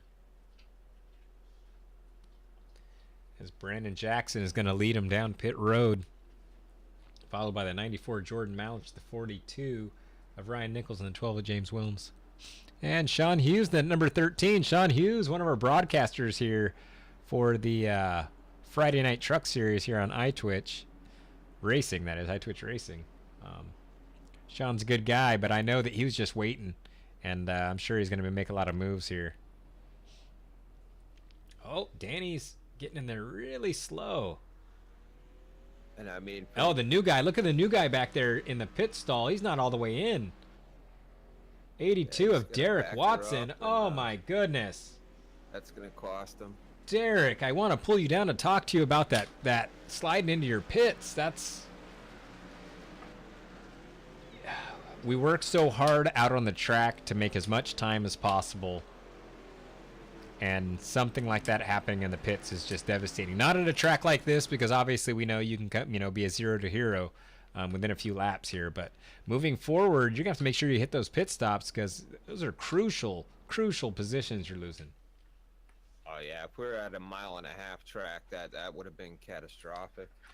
All right, let's go ahead and pull down Wilms Jr. Wilms Jr., Brandon Jackson, we pulled you down on the broadcast, buddy. How's it going? Hey, man. How's it going? Pretty good. Hey, doing good. We saw on that second stage, was it like you wanted broadcast time, right? You wanted to come talk to us. You wanted us to be checking out that Sprite Zero Chevrolet?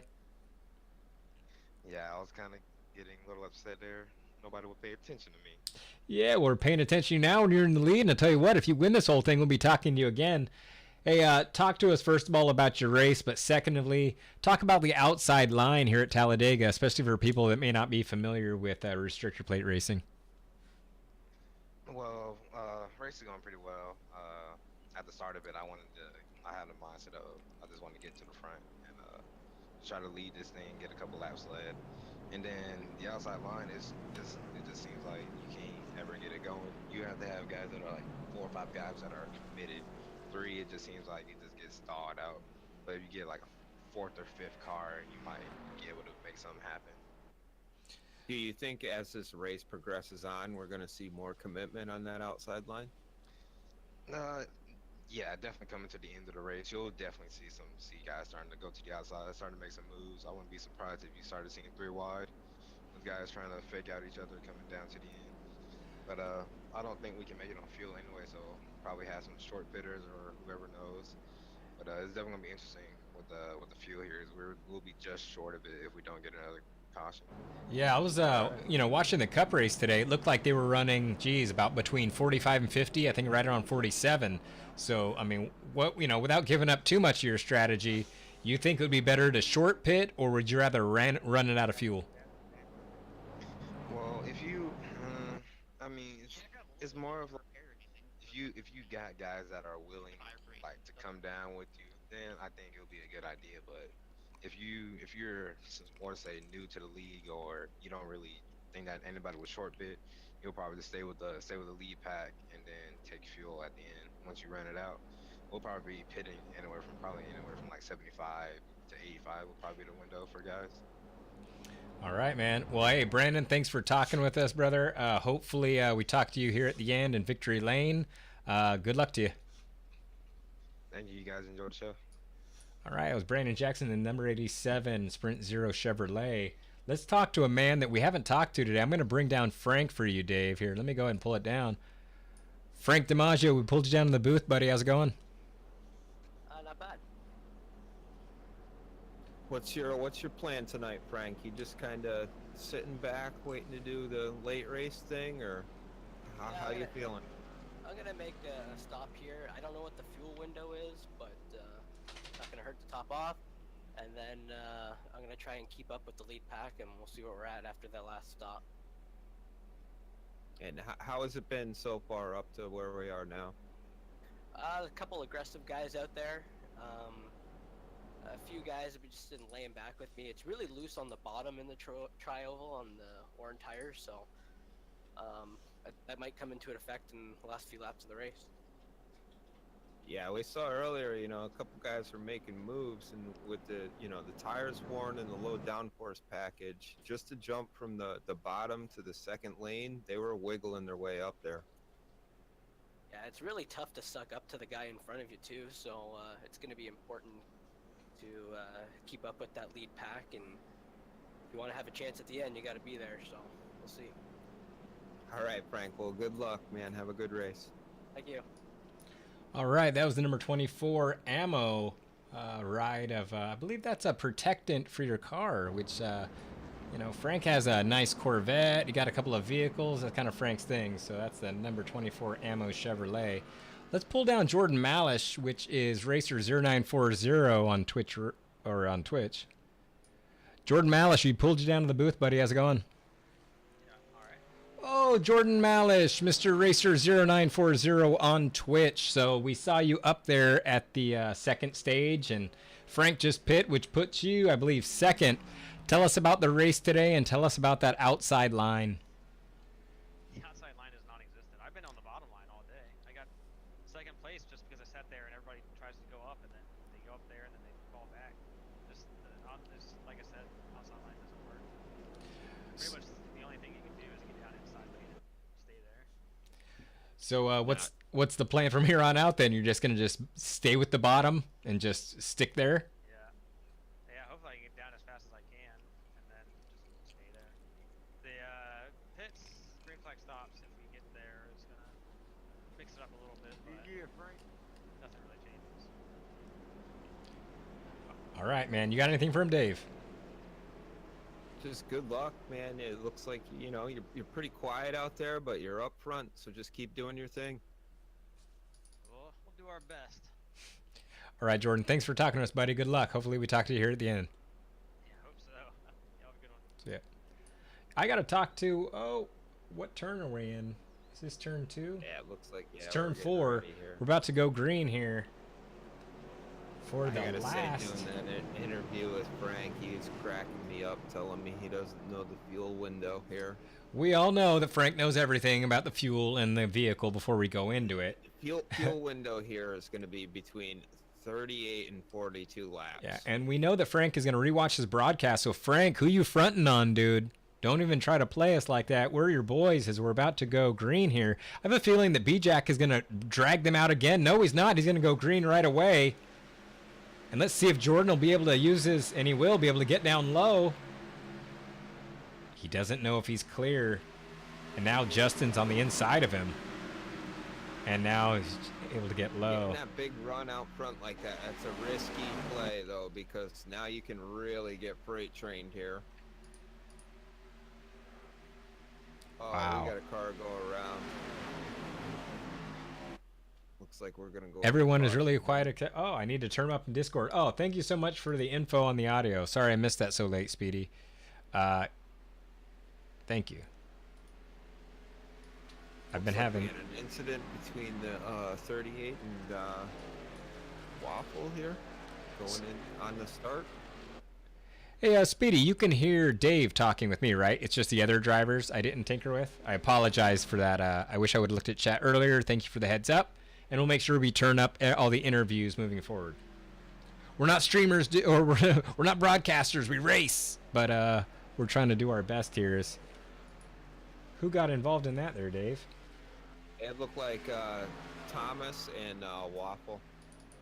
All right, let's see what happened with the 38 of Thomas Harmon and the 51 of Aaron Cummings, known as Waffle.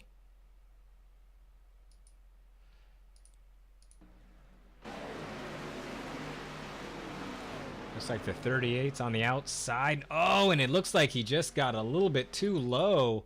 And I hope Waffle is okay. Let's look at this in slow motion. Davey's on the inside panel and he just gets a little bit lower. Dog almost gets it. Oh, and Waffle is... Oh, Waffle. I hope you're okay. Oh, God. Oh, God, Waffle. Yeah, no. once you even slightly tap the inside car, it just wants to push out. Let's see if we can talk to him. I'm worried about Waffle. Where is he? Waffle, Mr. Aaron Cummings. First of all, is the window net down? Are you okay? Yeah, it's not real good. Man, so I was in the midst of talking about something else, and a horrific crash happened. Can you tell us what you saw? I'm watching the replay of it now. I kind of moved up a little bit, but whoever the 38 was, he was there. Yeah, that's... I gotta turn you up. That was kind of just like a racing deal. It didn't, you know, you couldn't really say, oh, Waffle went up or he went down. You just, you know, it is what it is on that one. Holy crap. Yeah, she's got a little bit of repairs. The engine's screwed up, but they're not giving me a full engine change, so even if I go back out, it's going to pop eventually, so I don't know how well it's going to go. Well, yeah, that's a tough pill to swallow. Well, Waffle, it was good seeing you out there in that number 51 Waffle House Chevrolet. You can feel free to hang out with us if you want to just kind of talk about things. One thing I would say, I was looking at your paint scheme earlier. If you look at the sausage on the left-hand side of the plate, it looks awfully empty. I wish that we could have filled up that graphic with more eggs or bacon or something that made it look more substantial. But besides that, I love it. Well, there's a lot of things that need changed on it. If you notice, the rear spoiler still has a old leak on it. I haven't been able to get a paint program to fix the car. Oh my goodness, Waffle. You can reach out to me. I would love to help you out with another Waffle House type vehicle. I'm not the best with paint schemes, but I can do what I can. I used to have one, and that's why I put the mellow yellow on the rear deck lid, took the old league name off of the car and put that up there, but I never got the last league off of the spoiler, so... Well, at least your car looks better than the 82 of Derek Watson that just has this atrocious red, yellow, and black paint scheme. What do you think about that? Actually, I have nobody's paints. I'm looking at all stock paints. I don't I didn't load up trading paints before the race. Well, you are a lucky man, my friend. Thanks for talking with us. Like I said, you can hang out with us or we can move you back. Tell us what your pleasure is. You can move me back up. I'm actually going to go use the restroom while this is sitting here for another 8 minutes. All right, Waffle. Thanks a lot, man. All right, you guys have a good one. All right, that was Waffle. That's the 51 Chevrolet. Let's talk to the new guy about his ugly paint scheme. Hold on 1 second. Derek, we pulled you down here in the booth. How's it going, buddy? It's going all right. Just had to make a brief real-life pit stop to, feel better, but I'm good. All right. Well, a lot of people are talking in chat saying your paint scheme is ugly.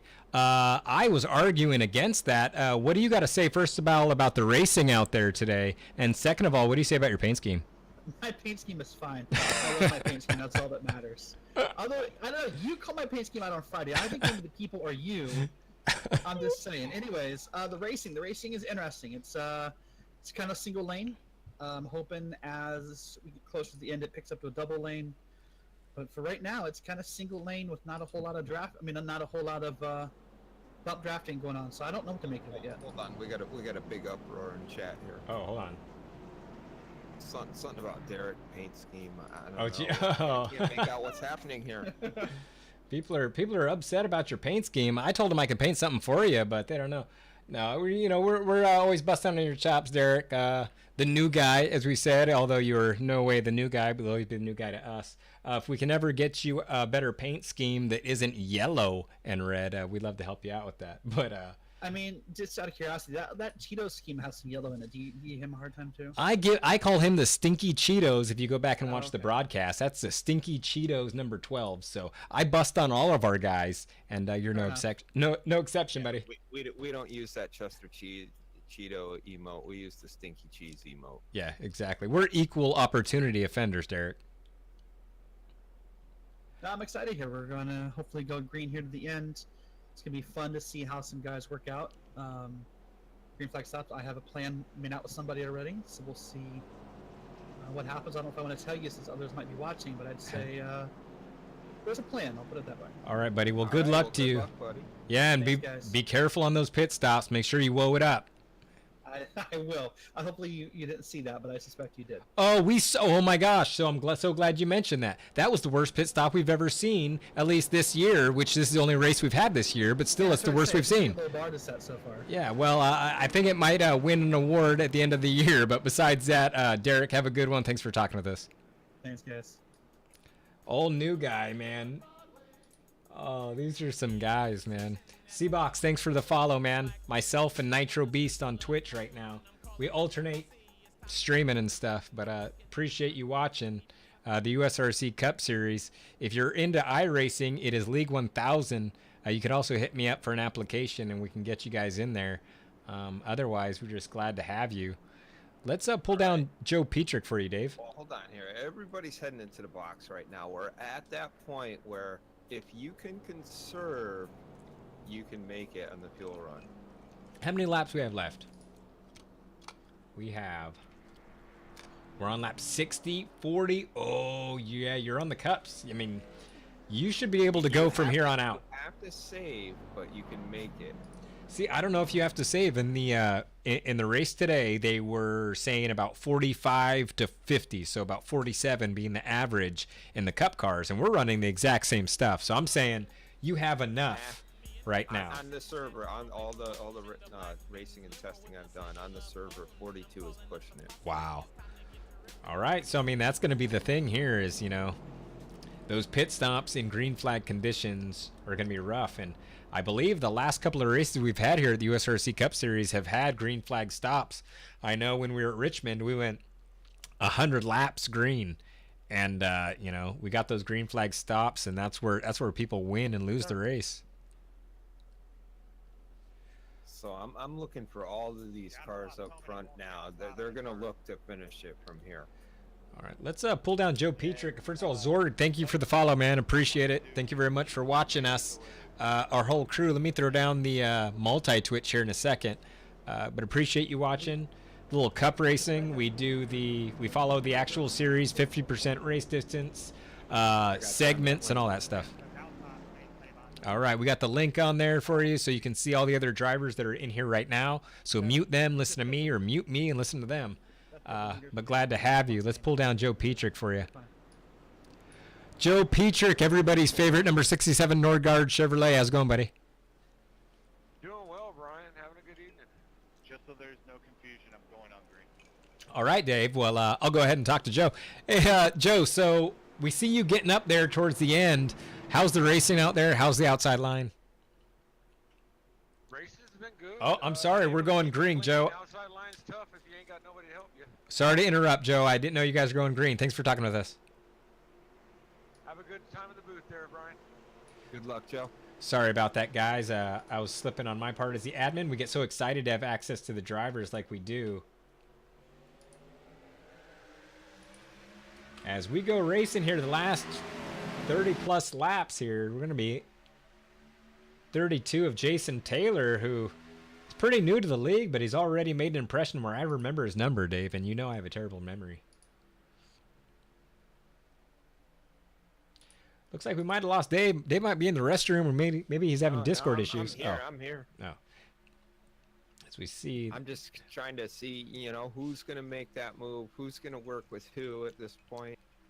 Dave is crunching the numbers as we have 40 laps to go here in the season opener in the USRC Cup Series at Talladega. That 5 car he's hanging up front. He does have nose damage. We got a couple cars with very slight nose damage, and I just want to see how this is going to play out as the run progresses. Oh, as we see the 11 and Justin Morton kind of raise up a little bit. Oh, and he's going to spin around. Oh, and there goes Justin Morton. I don't know if caution's coming out here, and it is. It looks like Justin kind of went high for some reason. Checking up for the pace car. Dave, there's not going to be green flag stops here. You can go all the way now. Yeah, everybody's just like, it's all out from here now. Let's take a look at what happens here. The number 11 Chevrolet of Justin Morton, and just looks like he comes up and Duke is there. Duke didn't do anything wrong. He was just, Jordan barely gets around it. Derek, that's too much there. Just caution, I'm going to grab a quick break to fill up my drink here. All right, so it looks like the 11 didn't get any damage from that, and I can't say that Duke, who's GW right there in the 05, did anything wrong. It's just that Justin just kind of peeked up. I don't know if he didn't know he was there. No, maybe Duke kind of went down in. I don't quite know what happened. I think Duke went into him as he came up. Ugh. That's just restrictor plate racing. That's all you can say is that. So far, it's been a lot of really good racing here, man. Thank you guys for watching the USRC Cup Series here on iTwitch. I don't have my wheel because I had to send it back to Fanatec, so I'll be hopefully racing again next week. But I do broadcast the Friday night Gear Jammers Truck Series, and then we'll have some guys that are going to broadcast the Saturday night Super Speedway Series, as well as somebody that broadcasts this. So the idea is we have all our 3 major series that are broadcast live. So we're not really broadcasters. We're kind of learning as we go, but we have fun doing it. Thank you guys for watching. If you guys are into racing, like I said, it's League 1000. It's USRC online racing. You can hit me up or any of our guys, and we can get you guys hooked up. So thanks for being here. Appreciate it. I'm just drinking a little whiskey over here, keeping it a little saucy. Hopefully you guys enjoy, man. This is power. This is tradition. This is Talladega. All right. Looks like we're on lap 62 of 100 in the season opener. Dave has gone to get a drink. Who can we talk to? Let's see. Who's in the lead here? We got Danny Rogers. I don't believe we have him in Discord.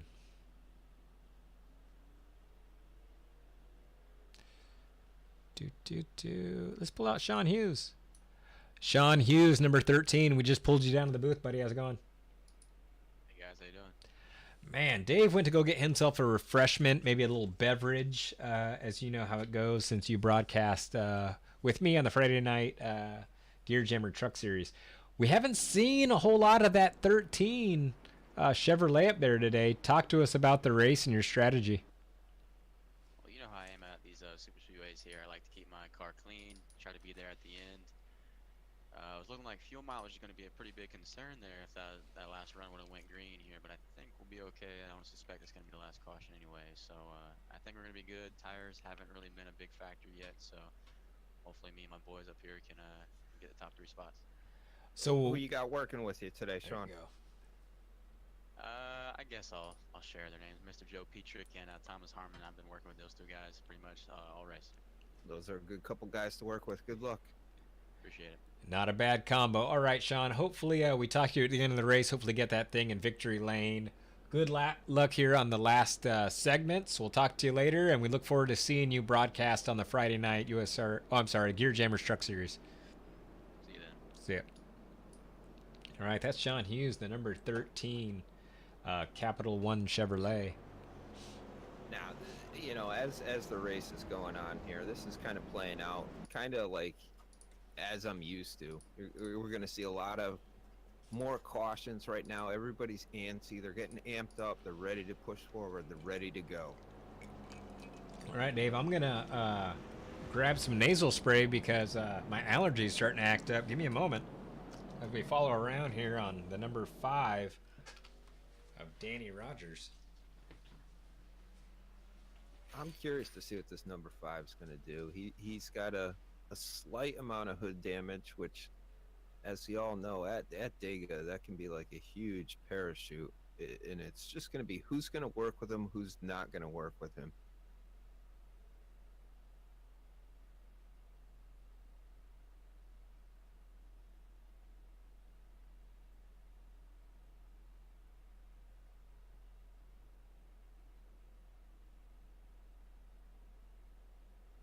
Looks like at the moment everybody's still kind of conserving fuel.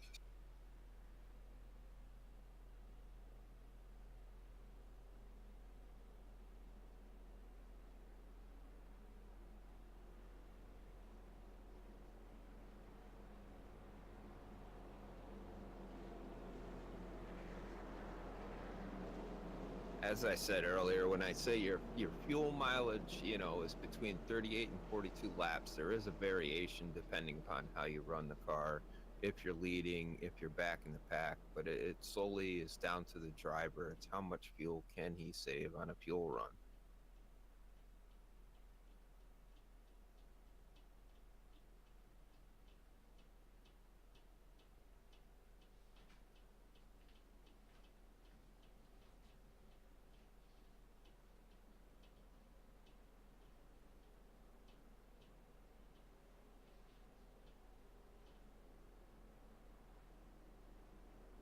Just looks like right now that number 5 car is very uncertain on his fuel mileage. He's trying to, you know, as we're on the pace laps, he's cutting the apron. He's trying to take the shortest possible way around to conserve that fuel.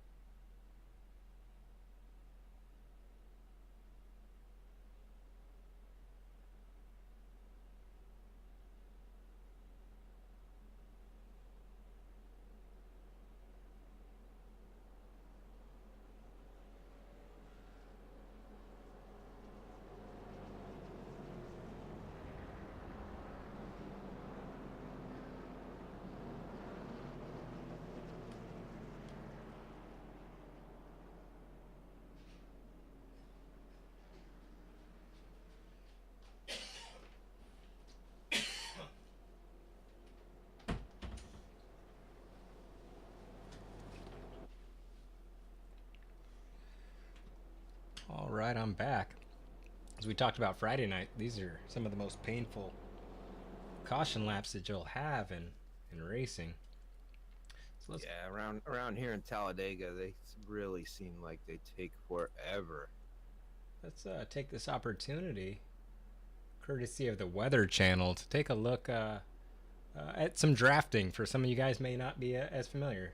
Rusty Wallace once went 214 miles an hour at the average speed of his lap at this super speedway. Of course, we are talking about NASCAR's longest track, the Talladega Superspeedway, 2.66 miles, and drivers are going to use everything they can to their advantage to win the Geico 500 this weekend. Of course, qualifying tonight could be a little sloppy, just like up at the Oaks where Dylan is. All right, so let's bring out our very own stock car and examine the science behind drag and drafting here. This is a technique commonly used at Talladega. When you have a super speedway, you got to let the guy in front of you help you a little bit. Air and pressure are things we need to talk about a lot on the Weather Channel, and both are important to racing. This car is slamming into billions of air molecules, and the result is high pressure building on the front side of the car.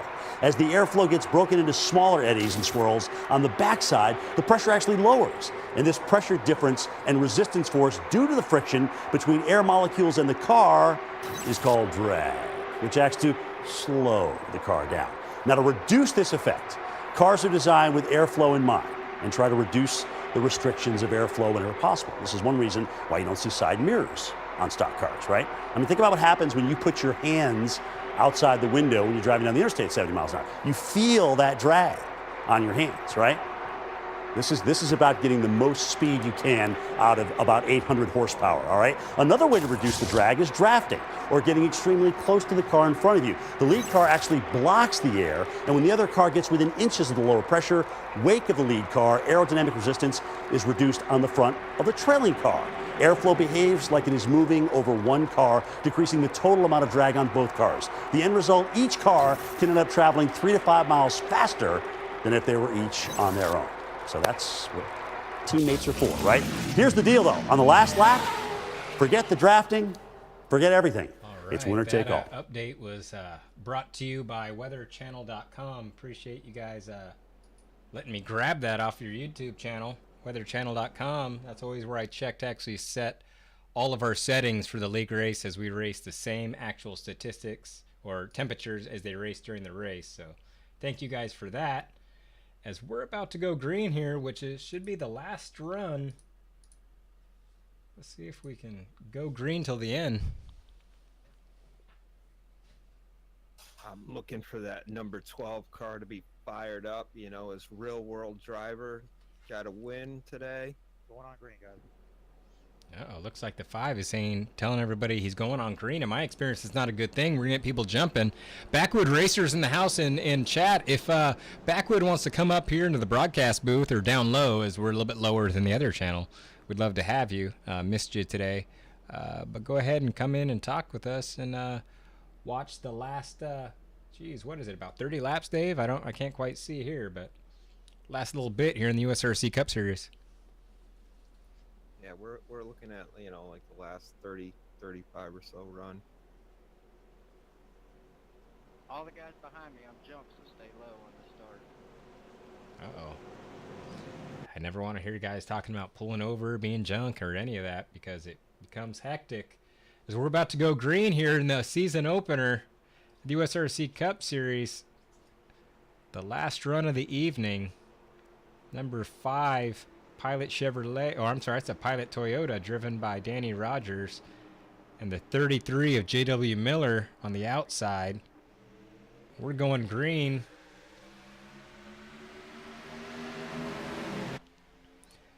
You see the number 12 Stinky Cheetos vehicle out there going around Waffle.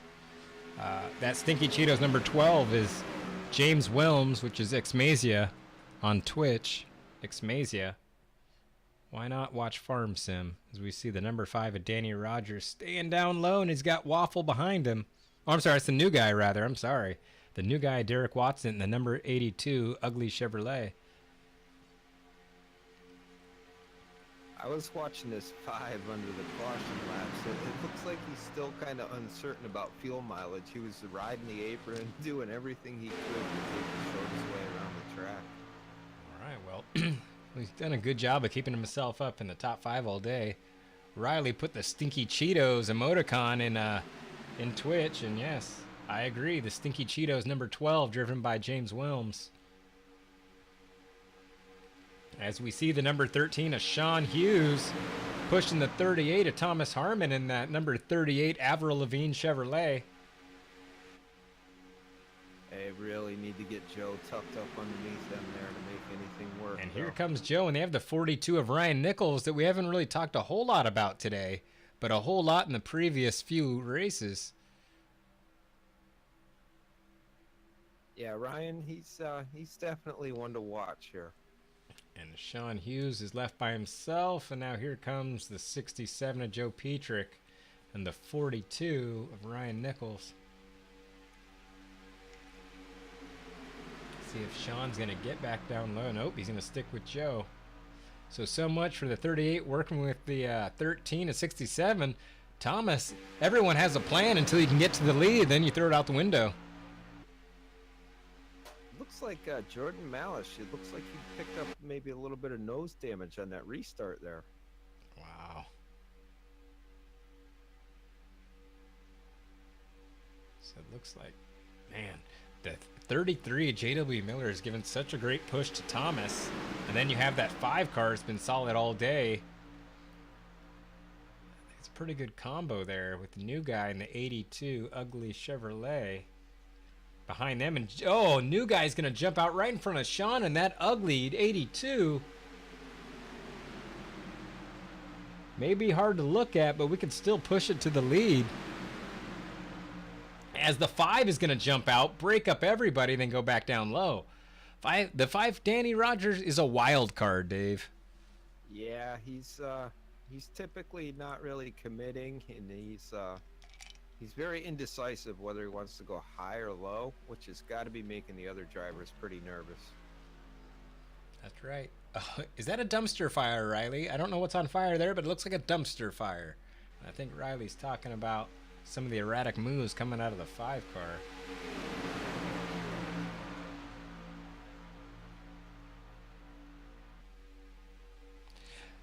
Sam, I actually sent an invite to the Flying Aces because I have seen their stream and they're really fun to watch. So if you guys go to on Twitch, the Flying Aces, search them on Twitch. They're a really fun group of guys that they Twitch a lot of racing. They Twitch a lot of racing, and they got these buddy cams that are super cool.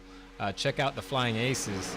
But we're trying to get the Flying Aces over here in the USRC Cup Series so we can kind of combine these two amazing brands and put them into one as we're following around with the 38 of Thomas Harmon on lap 30.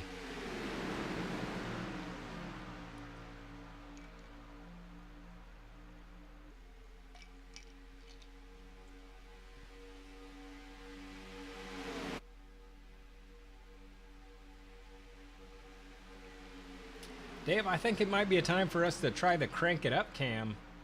Let me I'm kind of new to trying this, guys, so we're going to try to kind of crank it up. Hopefully I don't hurt your ears. But we're going to turn up some iRacing, and we're going to let it go around for a lap. And we're going to go with the crank it up cam. See where we're at now.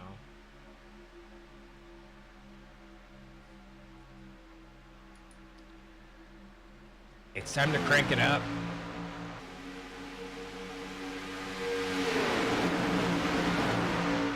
God damn, that's loud.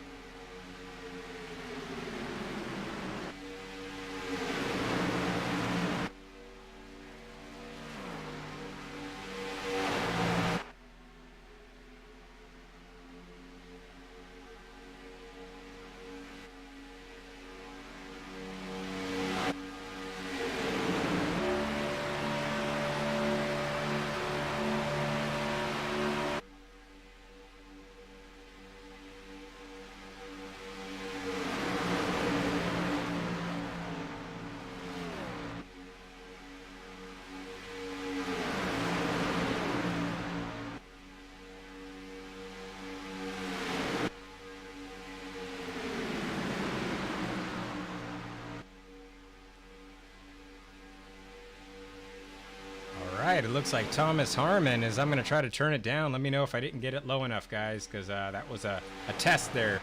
But looks like Thomas Harmon, as we go back to our Fox cam, Apologize if that was too loud. If it was, please let us know so we can make adjustments moving forward. All right, Dave. It's getting down to it, buddy. Thomas is in the lead. I don't know if I would want to be any other place. Who are you looking for here at the end? I'm taking a good hard look at that number 33 car behind Thomas right now. As you all know, he won the truck race Friday night. He knows what he's doing here, and he is, in my opinion, he is in the catbird seat right now. You know, if I'm looking here, I still say the 5. I know that we've been talking a lot about Danny Rogers being erratic and making moves, but again, as I attribute that to him not having a lot of friends out here as of yet, so he's trying to make things happen, and I like that in my driver. I want my driver to go out there, try to make moves, and bring home the trophy, which he's one of those guys. So that's who I'll be watching in these last stages. Yeah, I was taking a look at him, but I also noticed he has a slight bit of hood damage, and that's really going to hurt him as far as leading.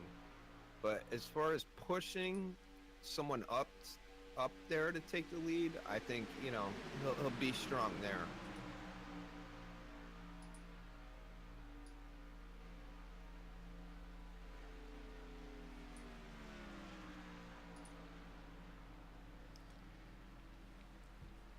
Everyone's kind of single file here, Dave. Biding your time till the end. There's about 3 or 4 cars up here in the lead pack that do have nose damage. Very light, but you know, here at Talladega, light damage, it just magnifies with the draft package. I mean, I'll tell you this, man. We're not pitting again. We're not pitting. You got to get up there now. I mean, there's too many of these good drivers. How many do we have right there? 4 or 5, you know, you have 12, 14 good drivers, and you can't just wait till the end. This isn't freaking 1989 where you can make this Days of Thunder pass at the end.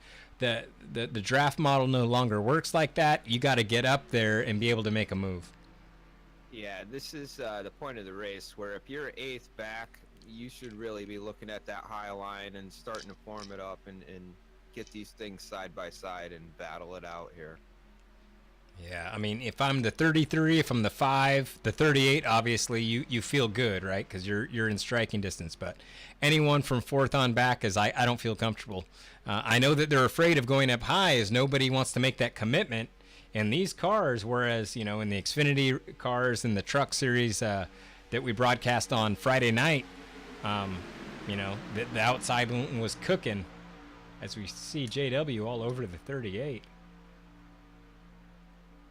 Yeah, the trucks with a little bit different draft package, they really work well up on the outside.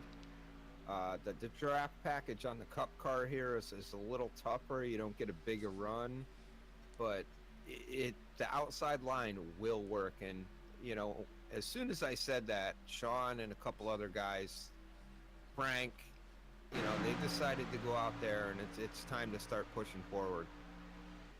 Yeah, this is going to be interesting. Here comes Dog in the number 6 Boston Red Sox Chevrolet.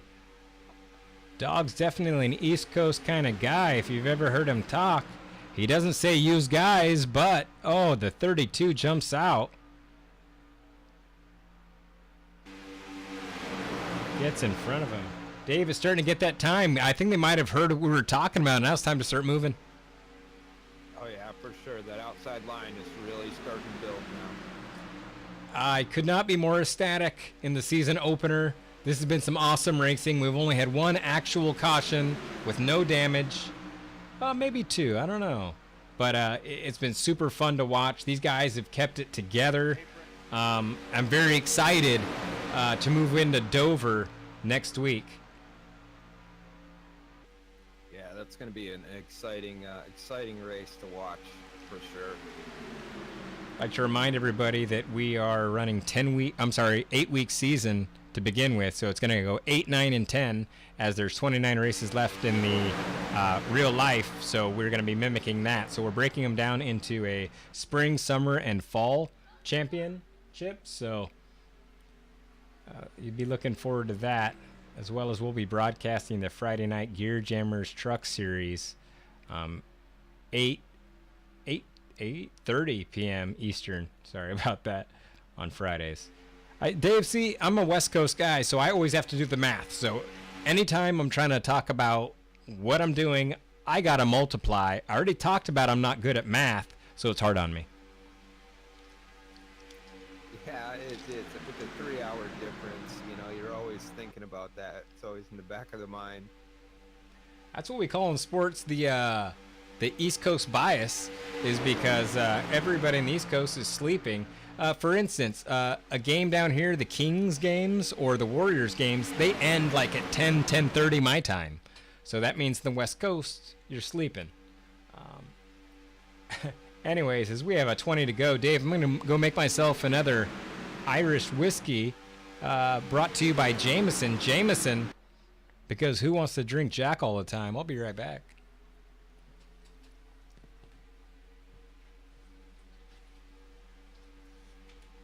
In this race now is where it's really turning out, you know, to be a good race.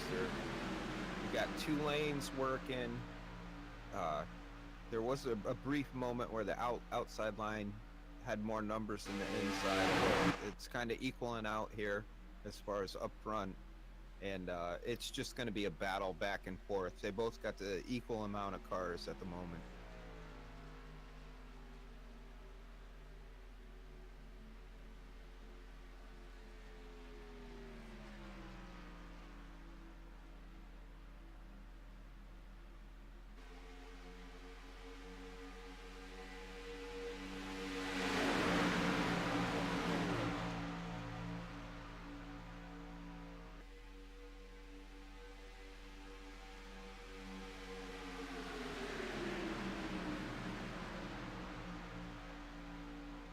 Looks like J.W. Miller on the outside picked up a rub somewhere. He's got some damage on that front fender. Not a lot, but a little bit there, and that could make or break him here.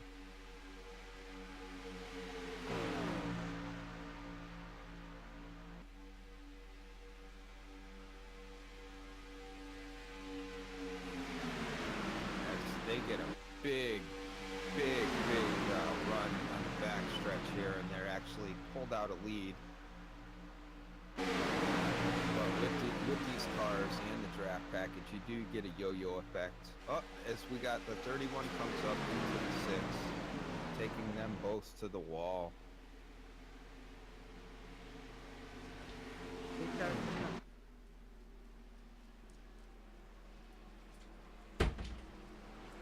Looks like we may have jinxed us again by going to get a drink as I come back to another caution. That's the last 2. 31 and 6. Let's go back and take a look. You know, that's a disappointment. It might have been me giving bad luck, because the last 2 times I've got a drink. It kind of, from what I caught, it looked like, you know, they're starting to get a bit more aggressive on the side drafting here.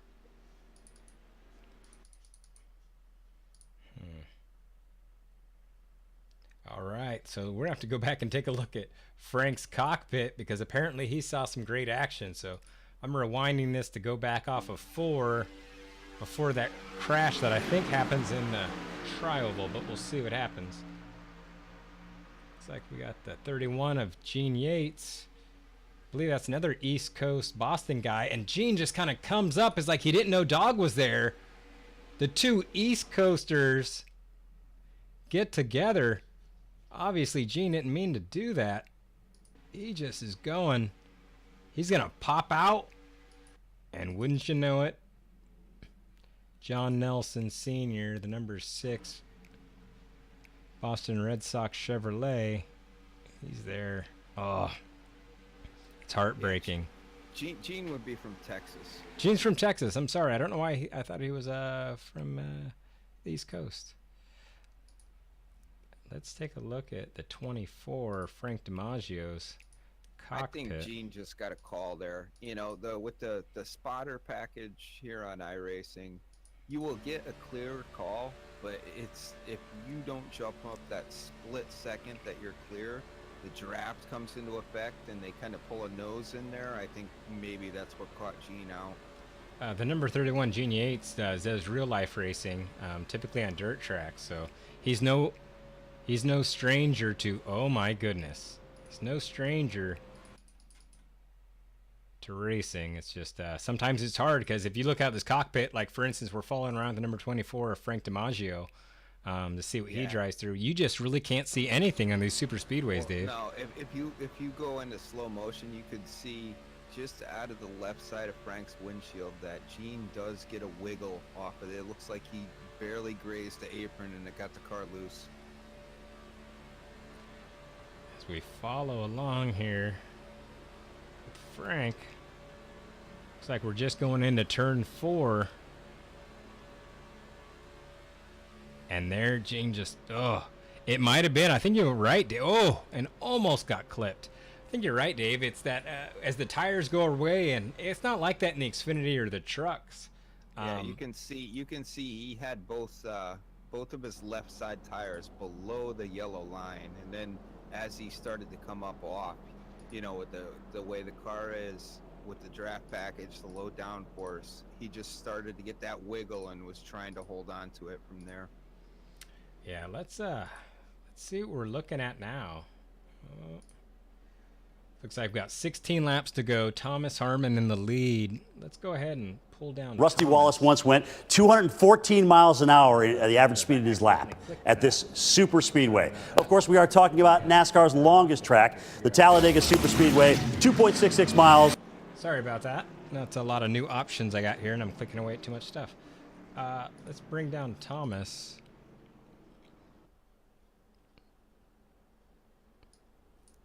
Thomas Harmon in the number 38 Avril Lavigne Chevrolet. You are in the catbird seat. Well, I don't know if that's a catbird seat if you're in the lead, but either way, you're leading it down. Looks like we'll get to green maybe about 13 or 14 laps green. What's your plan from here on out? Pray that I have enough fuel. What's the fuel gauge is showing now? Just a little over 8.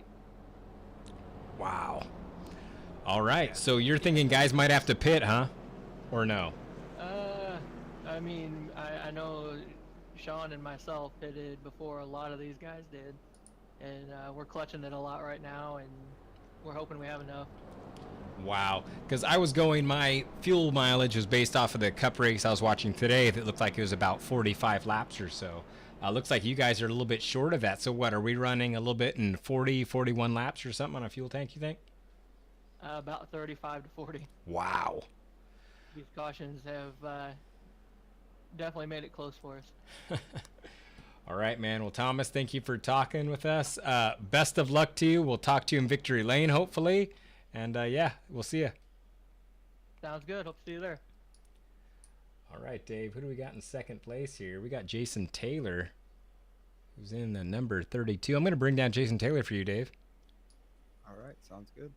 Jason Taylor, we just pulled you down to the booth, buddy. How's it going? Oh, it's going good. How's the race going up front there? You've been making a lot of noise. You know, you're kind of new to the league. You're making your presence known. Pretty much, how's it feeling? How's the race going for you?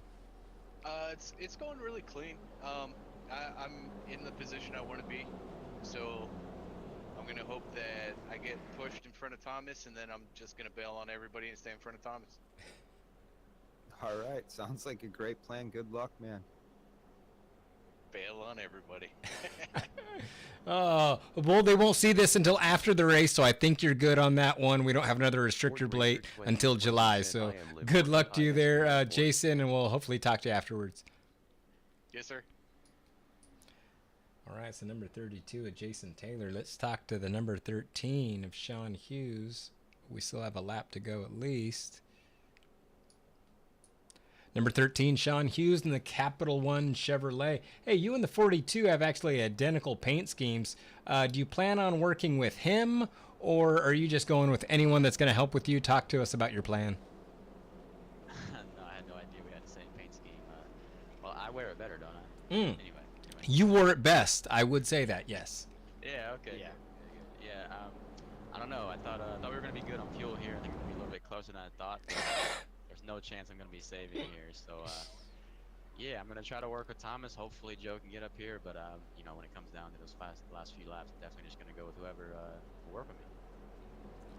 How's the fuel mileage going? Thomas is only talking about he had 8 laps. I'm not good at math, but that doesn't seem like you can go the whole way. I think he said 8 gallons. 8 gallons. That's Oh, where we're at gotcha. Right now, so Copy that. I think we're gonna be like right on the edge. We may be sputtering here in the last lap or so. I don't know. It's gonna be close. I've been saving it really, really hard. Well, I can say this. We couldn't have asked for anything better for the season opener of the USRC Cup Series. Some good, clean racing, a little bit of fuel mileage at the end, but good luck to you, and hopefully we talk to you here at the end. All right, man. Thanks. Oh, Sean, he's in the number 13 Capital One Chevrolet. They hit him and the 42 of Ryan Nichols have the exact same paint scheme. Looks clean, though. I like that idea. I would team up with that guy. You look good. I look good. Let's do it, Dave. Doesn't always work, you know.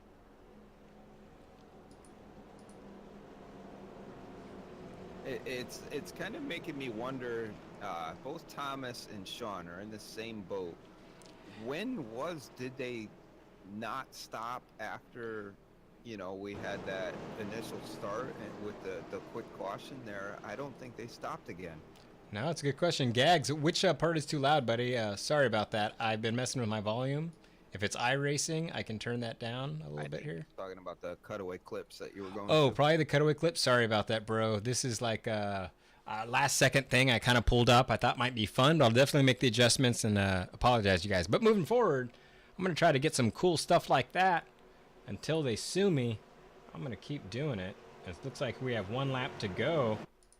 The season opener in the USRC Cup Series. Pace car is off. Number 38 of Thomas Harmon in the Avril Lavigne Chevrolet, and the number 32, Jason Taylor in the Gas Monkey Chevrolet. Or Camry, sorry, pardon me. We have very few Toyotas. I like to see it, and Thomas is off.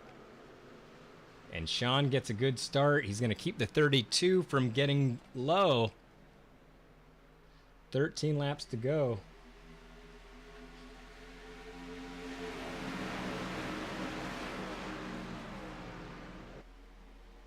Jordan and Joe are kind of hung up in that high lane. They may be falling back here. And and here comes the 32. 12 lets Ooh. 67 down. And everybody gets in. Single file. Frank says, oh no, I'm going outside, baby. I'm very surprised not to see more of that number 12 Cheeto Chevrolet, to be honest. I like to bust on James a lot, but, you know, especially in these super speedway tracks, usually he's making noise up there, but maybe the fact that he doesn't have Superman with him, it's like Superman 2. Where's Superman? As we have 12 laps to go here in the season opener of the USRC Cup Series.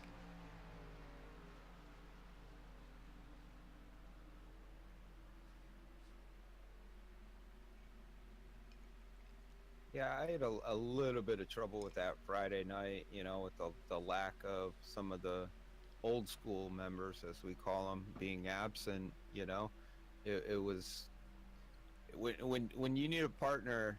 This is a track you need a partner. You know. Oh yeah. So how do some of these new guys feel? Like the 5 of Danny Rogers that we've been talking about today.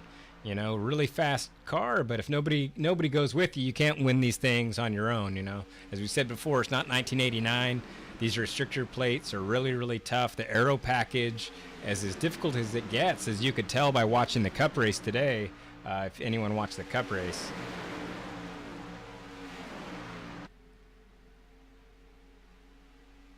Yeah, and for a lot of us as drivers, this definitely isn't our favorite draft package here.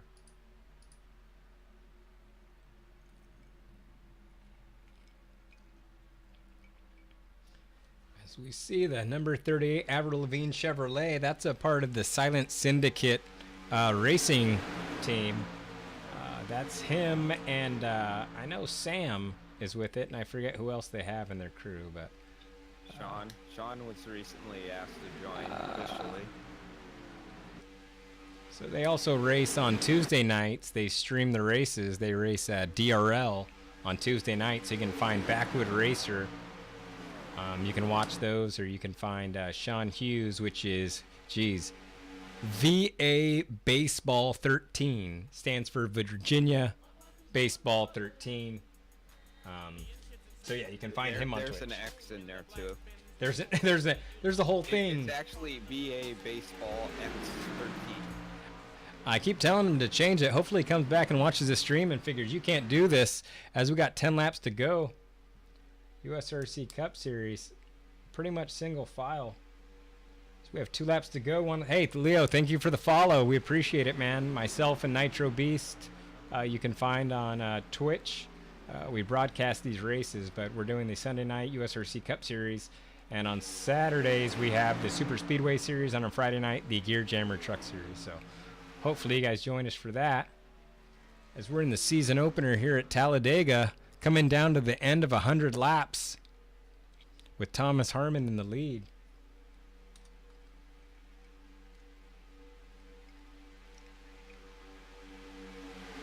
That 33 car, I really thought he was going to be a threat, but he picked up some left front nose damage and hasn't really been making much noise since.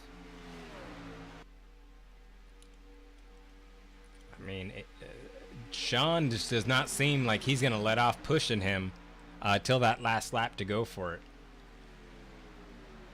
I think he just wants to get a nice little breakaway, get a nice little single file line going. We'll call it the fan line. You guys can we can make some kind of run at this. Well, if I had to be Thomas or Sean right now, I would definitely want to be Sean. I'd like to control my fate. With fuel mileage Yeah. going into the end of this thing, and they're both obviously equal as far as fuel goes. Sean is definitely saving the most right now. Wow. And at this point, you've been racing for what, over an hour and a half. What, we started at about 4:10, so this is almost a 2-hour race. All coming down to this. You're a little bit tired, as funny as that sounds in sim racing. You've been kind of doing this for a minute, but now it's like you want to win. Your nerves are up. This is an exciting time for a driver, and I can't wait till my wheel comes back.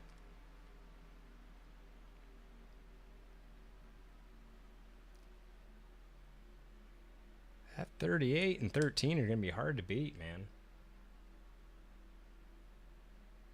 We got that number 51 car out there. He is just toughing it out like a soldier. The car is beaten, battered. He's probably doing lap times, top speed of 170, but he's hanging it out to get all the points he can get. Hey, get all the points you can get, because you never know when it comes down to the end, man. That could be the difference between a top 5 finish for the year or, whatever. And again, Oh yeah, I've been there, and to miss a championship by 1 point, it's just absolutely heartbreaking. Heartbreaking. As we talked about before, we'll have an overall season champ, but we also have separated into a spring, summer, and fall championship. So 8, 9, and 10 races respectively. So if anyone misses it, because we all have things going, you can always, hey, if you can make 10 weeks in a row, you can make 8 weeks, you can get yourself a championship. As we got, this is coming up to 5 laps to go here at Talladega. All right, now is the time where we're going to see a lot more movement than we have in the past. I'm expecting to see the outside form up pretty quick here. There's just no room to be had on the outside. Nobody's going. Joe's trying back there, but right now you feel like you're in a perilous position back there. You've got to get those outside guys all to mix it up.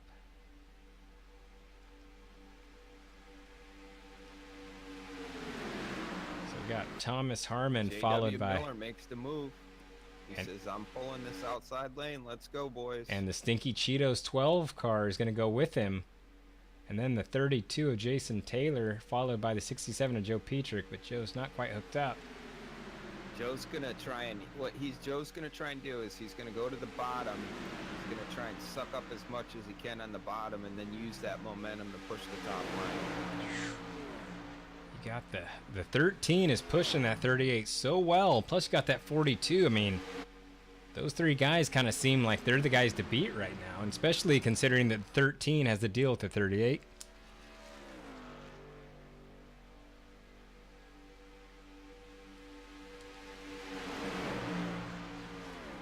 And JW Miller is still trying to get a push from that 12 and the 32. And at this point, you got to just, if caution comes out, the race is over. Yeah, it's time to, you know, you got to be up there. You got to be up there, and you got to be up there now. You got to make moves. Caution ends this from right now out. As we have lap traffic here. Oh, God, JW. Oh, God. Oh, what happened? And the race is going to be over. Just like that. JW, who was the lap car, looks like he stayed low. Let's see what happened here. You want to explain that one? I think he went to dive to the bottom, and for most of the drivers, it looked like he was going to dive to the apron, but he just dove to the bottom of the inside lane. He's in the middle, and he just goes down low, and it looks like just Ryan, just didn't see him. I mean, Duke was down low. But Well, you can see Thomas makes the last minute move. It kind of like all of a sudden that car ends up in your windshield. Like, you know, you have no time to react. That's a heartbreaking end. Congratulations to 38 of Thomas Harmon. But he went low, and Thomas went around, and Sean went around. But Ryan couldn't see it until like it was absolutely too late. That's with all these high speeds, that's just the nature of the beast here.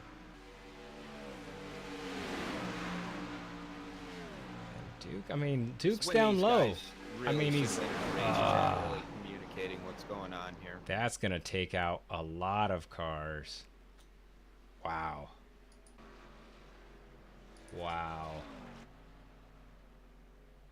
Let's go up and let me go talk to everybody here real quick. Yeah, it looks like that's going to end at 8. Yeah, that's that's going to be the end of the race. Obviously, that's a tough one. Duke obviously made a, it is what it is, guys. He knows better. Yeah. Hold on. Brian, are you broadcasting? Yeah. I'm not getting into it. I was just popping in real quick. I'll let you guys back at it, but that's gonna be the end of the race. You guys go at it here. I'm leaving. So yeah, there's gonna be some hard feelings here, but Thank you. that's I mean, that's just one of those things, man. It's just. Yeah, there's definitely some pretty hot heads in the pit right now. Yeah, there's I have no idea even there. I'm out of words. And I didn't even hit the lap car with the 42 car that turned me. The guy behind me, he saw me. Sounds like it took Sean out here. Yeah, so looks like that's gonna end the race, guys. It's that's a tough ending right there. Obviously, nobody likes to see that. But that was fun to watch, man. You guys put on a hell of a race. Thank you so much. Congratulations, number 38 of Thomas Harmon. That was awesome. Again, as I know, we're gonna have some pretty upset drivers. Super Speedway Racing. If you watched the race today, not that it makes you feel any better, but thank you guys so much, and we'll be talking to you guys here in a few. That's I don't even know what to say. I want to see some replays. I got a feeling admin chat is going to be pretty busy here. But Dave, if you guys watch the Cup Series in real life today, not that that makes it better, because listen, we're all going to be pissed, absolutely. Oh, sorry, my volume is too loud. Hold on, let me fix that real quick. Thank you for the heads up on my volume being too loud.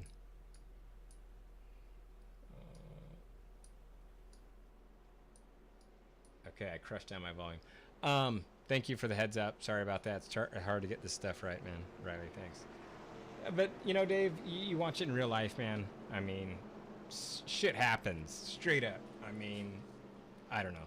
There's going to be all kinds of opinions. Hey, do you guys have a Facebook group? I mean, do I blame Hold on one second, Dave. Actually, right now I'm in the moment building a website. By the time the race comes up next week, I'll actually have a website going. But if you go to USRCCupSeries.com, you could see it being built because I'm currently building it right now. It's trying to be an exact replication of NASCAR.com, where you guys will have your each individual driver pages and stuff like that. Because I don't do social media, but I will hook us up a website for sure, brother. Thank you. Cool, thank you, Brian. All right. I mean, for myself, if I'm a lapper, it's. Do I feel it's wrong for the lapper to take the bottom lane? No, I don't. He can put that car anywhere he wants. Yeah.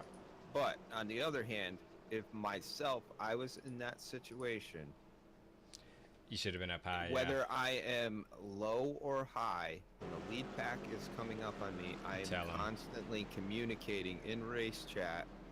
Guys, I'm staying low. That way, the whole pack knows we're going to have to shift up, or, you know, he's going to stay high, we're all just going to stay low, you know? And I think, like, the communication thing is huge in these super speedway races, because really, like you saw, like, you know, that whole inside line, after the first two cars, nobody had any time to react that he was there. You know, it's just like once that car pulls up, it's like all of a sudden, bam, car in your window. You can't stop, you know? You know, and all I can really say is that, you know, stuff happens and people are going to be upset. And that's kind of the cool part of this. This is why we league race, is we race around guys. You know, you get to know them. Things happen. You get worked up. That just means you guys are trying. Obviously, I'd be pissed off too. I'd probably be cursing. But again, as we deal with that in another chat, because we do have a Discord channel that we do allow guys to discuss amongst themselves. We're all grown men, so do as they want. We just don't do that in iRacing chat. We don't broadcast that. So, congratulations to 38 of Thomas Harmon. It was still a fun race despite the ending. Thank you so much for everybody that watched. And we're going to go back and look at some replays and talk to some of these guys here. We could get some guys in chat that have any laps they want us to take a look at. So I know there was a lot of moments. Let's follow. There was a lot of moments, but there wasn't. There wasn't like a huge moment, you know. All right, you're done, buddy.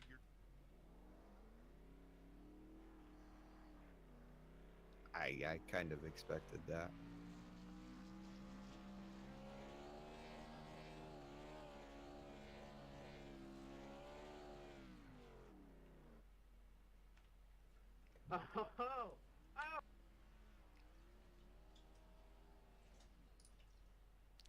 Hey guys, I know everyone's pissed off, but not in iRacing chat. And I understand, no big deal, but I'm going to say it. Just don't. I'll do it in here, please. No, I don't know what's going on. Listen, I'm broadcasting. Okay, hold on. Where's JW? You all right, Brian? You got everything under control? Yeah, I think I'm just going to remove JW just to kind of stop this real quick. I mean, sorry, JW, Duke, I love you, bro.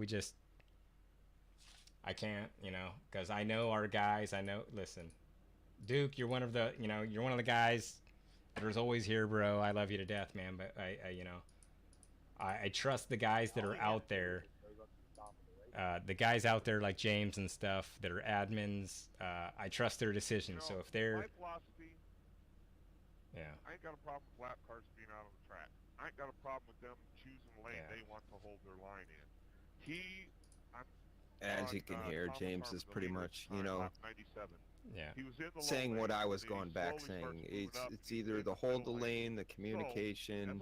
You really have to do it. This is why, like, I really feel we should have like a Discord rule. You know, the driver. Hey, you want to race? You got to be in that Discord. You know, we have to hear communication. We have to communicate back and forth to make, you know, especially races like these. And this is the tough part for me, is I want James to stop talking, but I know James is in the right, you know. So you got to let guys vent. This is what I'll say to anyone watching here. This is the tough part about being an admin, is to listen. Our guys need to talk it out, you know. And I think, you know, James is not hot about this race right here. There's And 2 more lanes up if there. you know, if it was just this incident, it would be null and void. But you know, it's I agree. unfortunately we're working on a couple incidents here. And then he moves up at the last minute to the I middle. agree. So everybody's Let me mute changing their Wilms mind on here. where he's going. Nobody knows where he's going. All right, guys. Anyone that's watching that, everyone knows James is hella chill. Listen, we're all friends here, and James is pretty hot, so I'm just gonna mute him. And again, is we don't like to do rules here, man. So I'm just, hey, we're gonna go ahead and just. That's a rough ending. I wish it wouldn't have ended like that, but let's go ahead and talk to Thomas Harmon. Let's forget about all. Here. Thomas Harmon, I know there's a lot of crazy stuff going on. We're shaking that off, and we're going to the positive, buddy. Came down to the end there. You were kind of dominating the lead. Tell us about your race in general, and tell us especially about those last 10 laps. Race in general, me, Sean, and Joe had it planned out. We were just going to ride in the back and not really try for much, and then until the end. And then the end of stage 2 there, me and Sean got up there pretty good, and we figured we'd try to push for the lead, but yeah, outside line wasn't working at the time, so then I kind of fell back. And then we planned our fuel, what we thought was just right, but ended up being a little bit short, thankfully. And we got those cautions all throughout that final section. I was gonna say, how elated did you feel when that late race caution came out there with like 2 or 3 to go? At that point, I actually realized that I had enough to make it, even if it stayed green. I've still got 1.8 left in the tank now, but there was those cautions earlier that definitely helped and made me happier. Yeah. So Thomas, right there, you know, you were obviously in the lead, and you guys were coming up on the lap car of Duke. What did you see from your cockpit? And was it, in your mind, do you think it was a lack of communication on everyone's part about what the lap car is doing? Walk us through about that, those last couple of laps there. I saw him running low coming through the tri-oval, and then he started to move up, and so I thought he was just going to go high and let us all by, and then he stayed in the middle lane. I'm like, okay, well, maybe we can use him as a pick to call out that high line. And then he moved down. At that point, I barely had time to react. I felt so bad that Sean got collected in that, and I was hoping that him and I would be able to drag race to the finish, but that wasn't meant to be, apparently. Well, yeah, it was pretty sad for Sean. It actually didn't look Sean like he saw it too. contacted the lapped car. He got by and must have got collected from behind when they started spinning. But it looked like the 42. I mean, Ryan was in a situation when you guys jumped up. Ryan didn't know what was going on, and he just ran. He tried to go up, and that's when he collected Sean, and the melee kind of began. Yeah, I got notification that had car inside whenever I jerked it high, and then so I just stayed high, and I figured that me and Sean would fight it out, or maybe everybody would survive. Yeah. But then I saw him get turned in the mirror, and I felt like crap. Well, that was a tough end of the race, you know. But hey, man, if you watch Cup racing, that kind of stuff happens all the time. Regardless, you got the win today, brother, in that number 38 Avril Lavigne Chevrolet. Yeah, man, Thomas, you kind of been on a roll here in the last couple of months with iRacing, dude. What's your deal? I really don't know, because I only race a couple races a week. The league race, and that's about it. All right, so you're still racing in the DRL League on Tuesday nights, correct? That is correct. And that is broadcast somewhere. I want you to throw a shout out to the DRL League for their Tuesday night races. Yep, that's on DRL TV on YouTube, and I don't think they have a Facebook or Twitch, but they definitely have some clean racing over there, and I enjoy racing over there on Tuesdays and have a lot of fun doing it. Yeah, I mean, if I was you guys, check out that DRL races. They also do a nice little summary of the races afterwards that they put up on YouTube. So if you guys like to watch that iRacing, sim racing and stuff, check out DRL, their YouTube channel and stuff, man. So they're awesome. So, well, Thomas. That's right. Well, hey, dude, congratulations on the win. I know that you're not as upset as some of the other drivers are there, but hey, that's part of racing. We get mad because we care, but congratulations on your win. Thanks for showing up, and we'll see you next week. Thank you. See you then. All right, Thomas Harmon, that number 38. Let's talk to Jordan Malish, see if we've kind of calmed down. Jordan Malish, we pulled you down to the booth, buddy. So obviously it was a rough end to the race. We're not, we'll talk about that in a second. But you got yourself a second place finish. Can you talk about some of the racing that happened throughout the day, and then talk us through that last caution coming up on the lap car?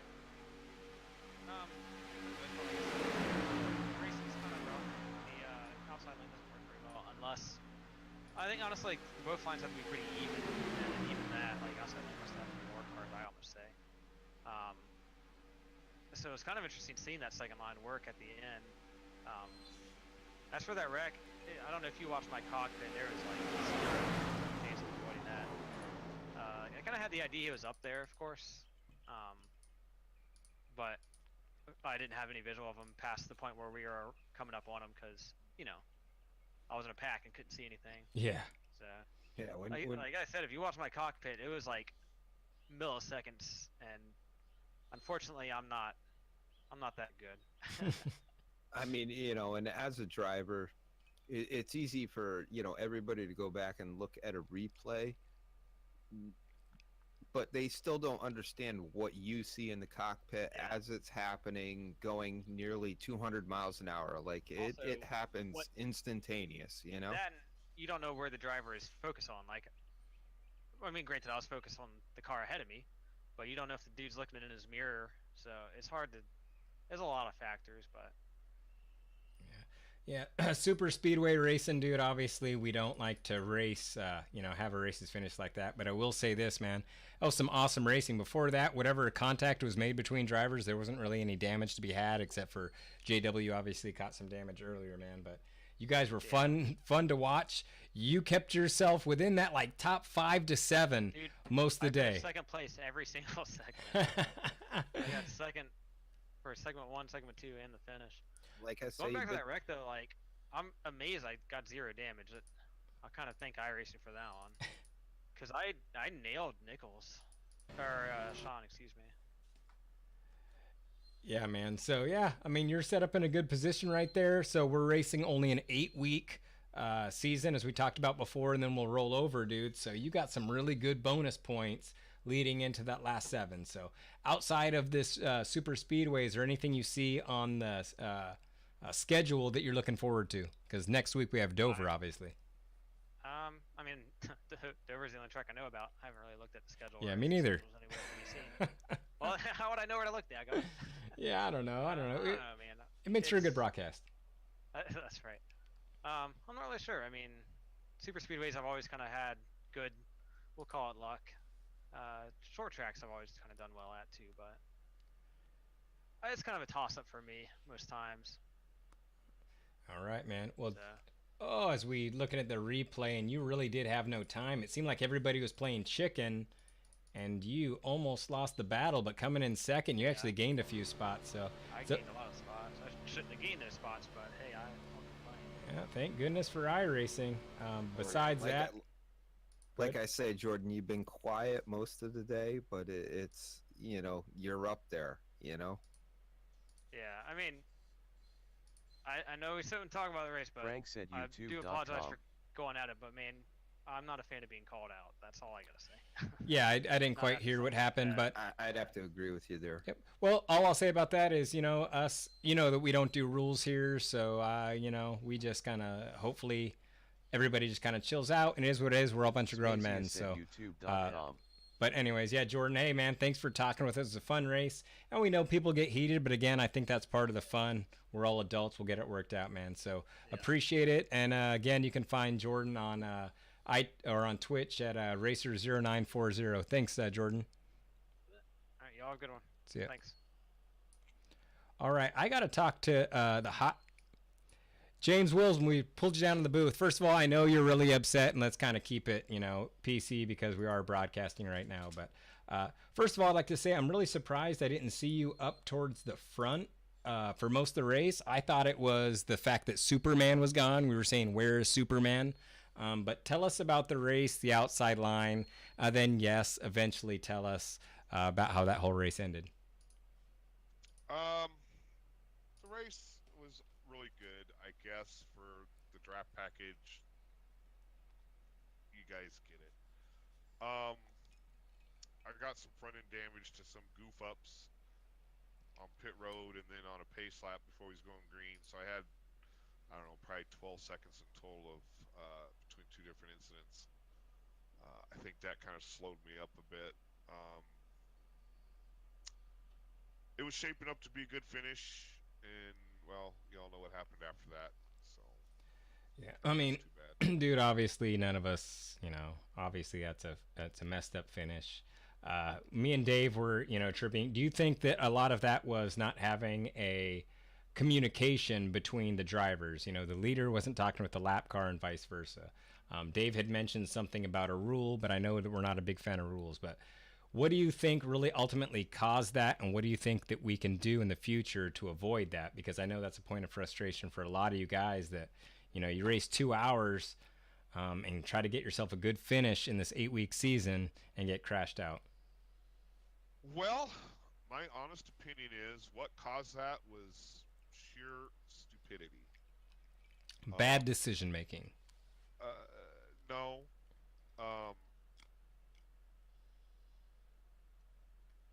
That driver's been with us for a long time. Yeah, I know. He knows. Dave Rowe knows. That I was kind of talking to the stream, like you were getting a little heated, and we apologized, to the broadcast. But I can understand where you're coming from, not as a driver part of this situation, but as an admin.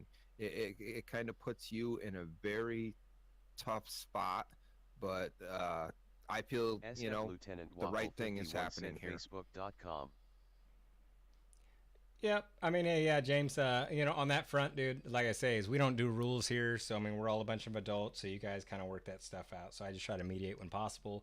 I would be just as upset and frustrated as you. But all I can say is because I put a spin on everything, dude. That's what I love doing about this stuff.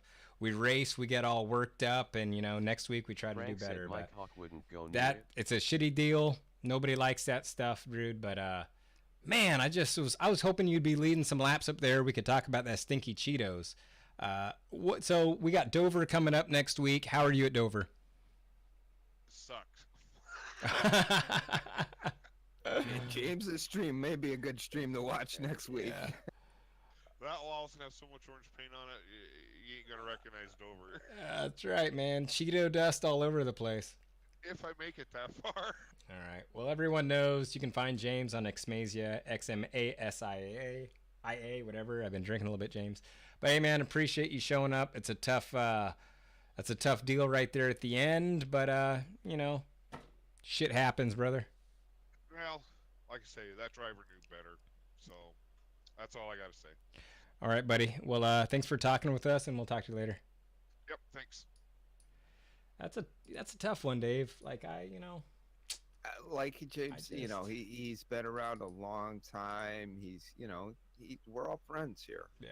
But like James says, it's not the first incident where we've seen like a dumb mistake that could have been avoided, and I think that's kind of what aggravates James the most and puts him in the position where he has to take action he doesn't want to. And as a friend, he feels bad, but for the better of the racing, he has to do what he has to do. Yeah, it's tough. And again, I don't know how many times we'll say this, is we don't really do rules here, man. So if you look at all of our stuff is iRacing rules. It's like, if you mess up, you mess up. So unlike other leagues to where everything's, we tell the guys, keep it cool, but not to say that if somebody does pop off, they're going to be gone. So everyone kind of knows what's up. So they lost their cool. We let them vent a little bit, but that's, from admin's point of view, that's one of the toughest things for us, is to try to get our guys to chill out. So, but what are you going to do? Let's talk to Joe Petrick here about that. What is that? A third place finish for Joe a fourth place for Joe Petrick. Joe Petrick, everybody's favorite guy. Let's see if I can find him up here. Hope he's still around here still. I think he's gone. Does anyone see Joe Petrick? I can tell you exactly where Joe is right now. Joe is gone, ladies and gentlemen. Joe is in that freezer. He's digging out his favorite half gallon of ice cream. He's got the scooper in his hand, and he's digging in right He about is. now. This man is not happy. Let's see. Let's talk to Ryan Nichols here. Ryan Nichols, we pulled you down in the booth, buddy. We hadn't had a whole lot of opportunities to talk to you today. You put yourself in the position there at the end. And first of all, we know that stuff happens, so we're broadcasting. We're not trying to talk trash on anybody. So tell us about how your race turned out and the draft package, and then talk to us about that last caution there. I don't know. I don't really feel the draft package here. It needs work, but for the most part, our car was pretty good in the draft. We kind of flip-flopped between the front and the back, pretty much just like everybody else. But we had an incident with the 12 on pit road. Kind of got together. I was just trying to get into my pit box, and I didn't know kind of turned me and caused a little bit of damage to the front of the car, but able to fix it and get back up in the up in the lead pack. And near the end, I just didn't know what was going on. I saw the two in front of me suddenly move high, and I didn't realize. I thought they were just trying to stall out the high line, but I didn't realize they were going around a slower car, and I just couldn't get out of his. I couldn't follow suit in time. I clipped his rear bumper, and it kind of just started a chain reaction. But it's typical Talladega. Things happen that shouldn't happen, but is what it is. So we'll just move on to next week. Looking forward to Dover. It's one of our favorite tracks. All right. Well, yeah. As you know, that's a tough pill to swallow to see it end like that. But it's good to hear you're staying positive and focusing forward. Yeah, that was it was one of those really tough things, and well, I could tell you what we thought, but what do you think attributed to that last caution there? So what could we do as a league moving forward to avoid a situation like that happening? I mean, I seriously feel that, especially near the end of the race, but you got a big group of cars like that coming in, you're a lap down, it's near the end of the race, you don't have a shot, just get out of the way. I mean, the slower cars, the lead cars always take the bottom and middle lines. That's what we run. If you're slow, try to just get up close to the wall, just way up in that third lane, and just stay out of the way. I mean, I don't know what I can't even remember who it was, but I just don't know what they were thinking, staying low right in the fast lane. I just don't understand it. Yeah. But, like I said, it is what it is, but I would like to see, if you're damaged off the pace, and if you want to stay on the track to earn points, I understand that. But when you got the big group coming up, the faster cars, just move out of the way. Go up high. Let them go. Yeah, I mean, that's common sense thing, Well, we were talking about earlier. Essentially, what it comes down to, me and Dave, it comes down to communication. Is communication between the lead car and because again, I'll say this for a million times. It's like we don't really do rules, right? So it's not a rule that anyone has to go high or low. It's just communication about what is going to happen. So I mean, and again, as I understand, and we try to be very amicable about it, but we all know that stuff happens. Duke's a great guy. Mistakes are had, but yeah, darn it. It's a tough thing for us from admins because again, as we don't like rules. We just want to talk about how we can make it better in the future. But I'll tell you what, dude. In the few weeks I've been watching broadcasting here, and man, that 42 has just been fast everywhere you go, man. So it's awesome to see you out there every week. Yeah, appreciate it. Thank you so much. And gosh, I guess you're looking forward to Dover, huh? Yeah, we've always seemed to do well there. It's like I said, it's one of my favorite tracks aside from Martinsville and Richmond. But I think the most heartbreaking thing about tonight was even being involved in the wreck. We were gonna finish fourth, but on that final lap on the backstretch, we gave out, so I had to tow it, and I ended up finishing 11th instead of 4th. So heartbreaking, but I'm looking past us. We're gonna go to the Monster Mile, and we're gonna have a great week. I can feel it. I feel our win's coming very soon. All right. Yeah, it looks like a lot of great cars up there that they didn't quite get what they deserved. You being one of them. I mean, that's great. And you know what? I would love to give you the sugar and spice thing on it, and it's a long season, but as you know, we're running a 8-week season here, so I don't want to put any added pressure on you, but now the last 7 races, you got some spaces to make up, but the good thing, we know that you're fast. You got bonus points to get, and best of luck to you. All right, thank you, sir. All right, we'll see you. Okay. All right, that was Ryan Nichols, the number 42 Capital One Chevrolet. Let's see who else we got here. J.W. Miller. Do we got J.W.? I would like to Who do you want? Get Sean down here. Oh, let's talk about too. Sean. Sean Hughes, we brought you down to the booth. First of all, let us just say that we are broadcasting and we know we all get upset. Let's keep it PC. Dave got some questions for you. All right. Sean, that finish just had to be absolutely heartbreaking. What were you thinking coming up on that car? Keeping it cool. I mean, I'm fine, man. I'm level-headed right now. I'm certainly disappointed, but I mean, first off, I had no idea he was there. I had zero clue. I had my relative up, and I still had no idea that car was coming up. I was on Thomas so tight, no clue. So you can go back and watch my cockpit there. The second I see him pull out, I'm out of the gas. I was explaining to the stream, like all these great camera angles and stuff that we give you, it's like you can see it a mile away. When you're in sim, in that cockpit cam, you guys just had no clue until the car in front of you moved, and then all of a sudden there's a car in the windshield. Where do I go? Yeah. It happens that fast. Yeah, Thomas tried to kind of take it on his shoulders when it wasn't his fault at all, because he was like, oh man, I should have said something. But I mean, when the dude is zigzagging between lines, that far away, and you're closing on him 40 mile an hour faster, it's kind of tough, so I don't think I even touched the 05 car. It was the 42, I think, that clipped me, because he just had no idea either. So I think it was a combination of the 42 and the 94. I think Jordan said he had a little bit of contact with you too. Yeah, I think I hit a little bit of everybody there once I started turning. So I mean, yeah, so it sucks. I felt like I was actually in a really good position to win. I'm glad that it was at least one of the guys I was working with. So I'm glad Thomas was able to win, but I'd be lying if I said I don't wish it was me instead. We talked to Ryan earlier too. There was a lot of good cars that were in there that didn't quite get the finish that they deserved. They almost earned, with the race almost being over, 2 laps to go there. Yeah, I certainly had a couple chances to get around Harmon, but it just wasn't the time.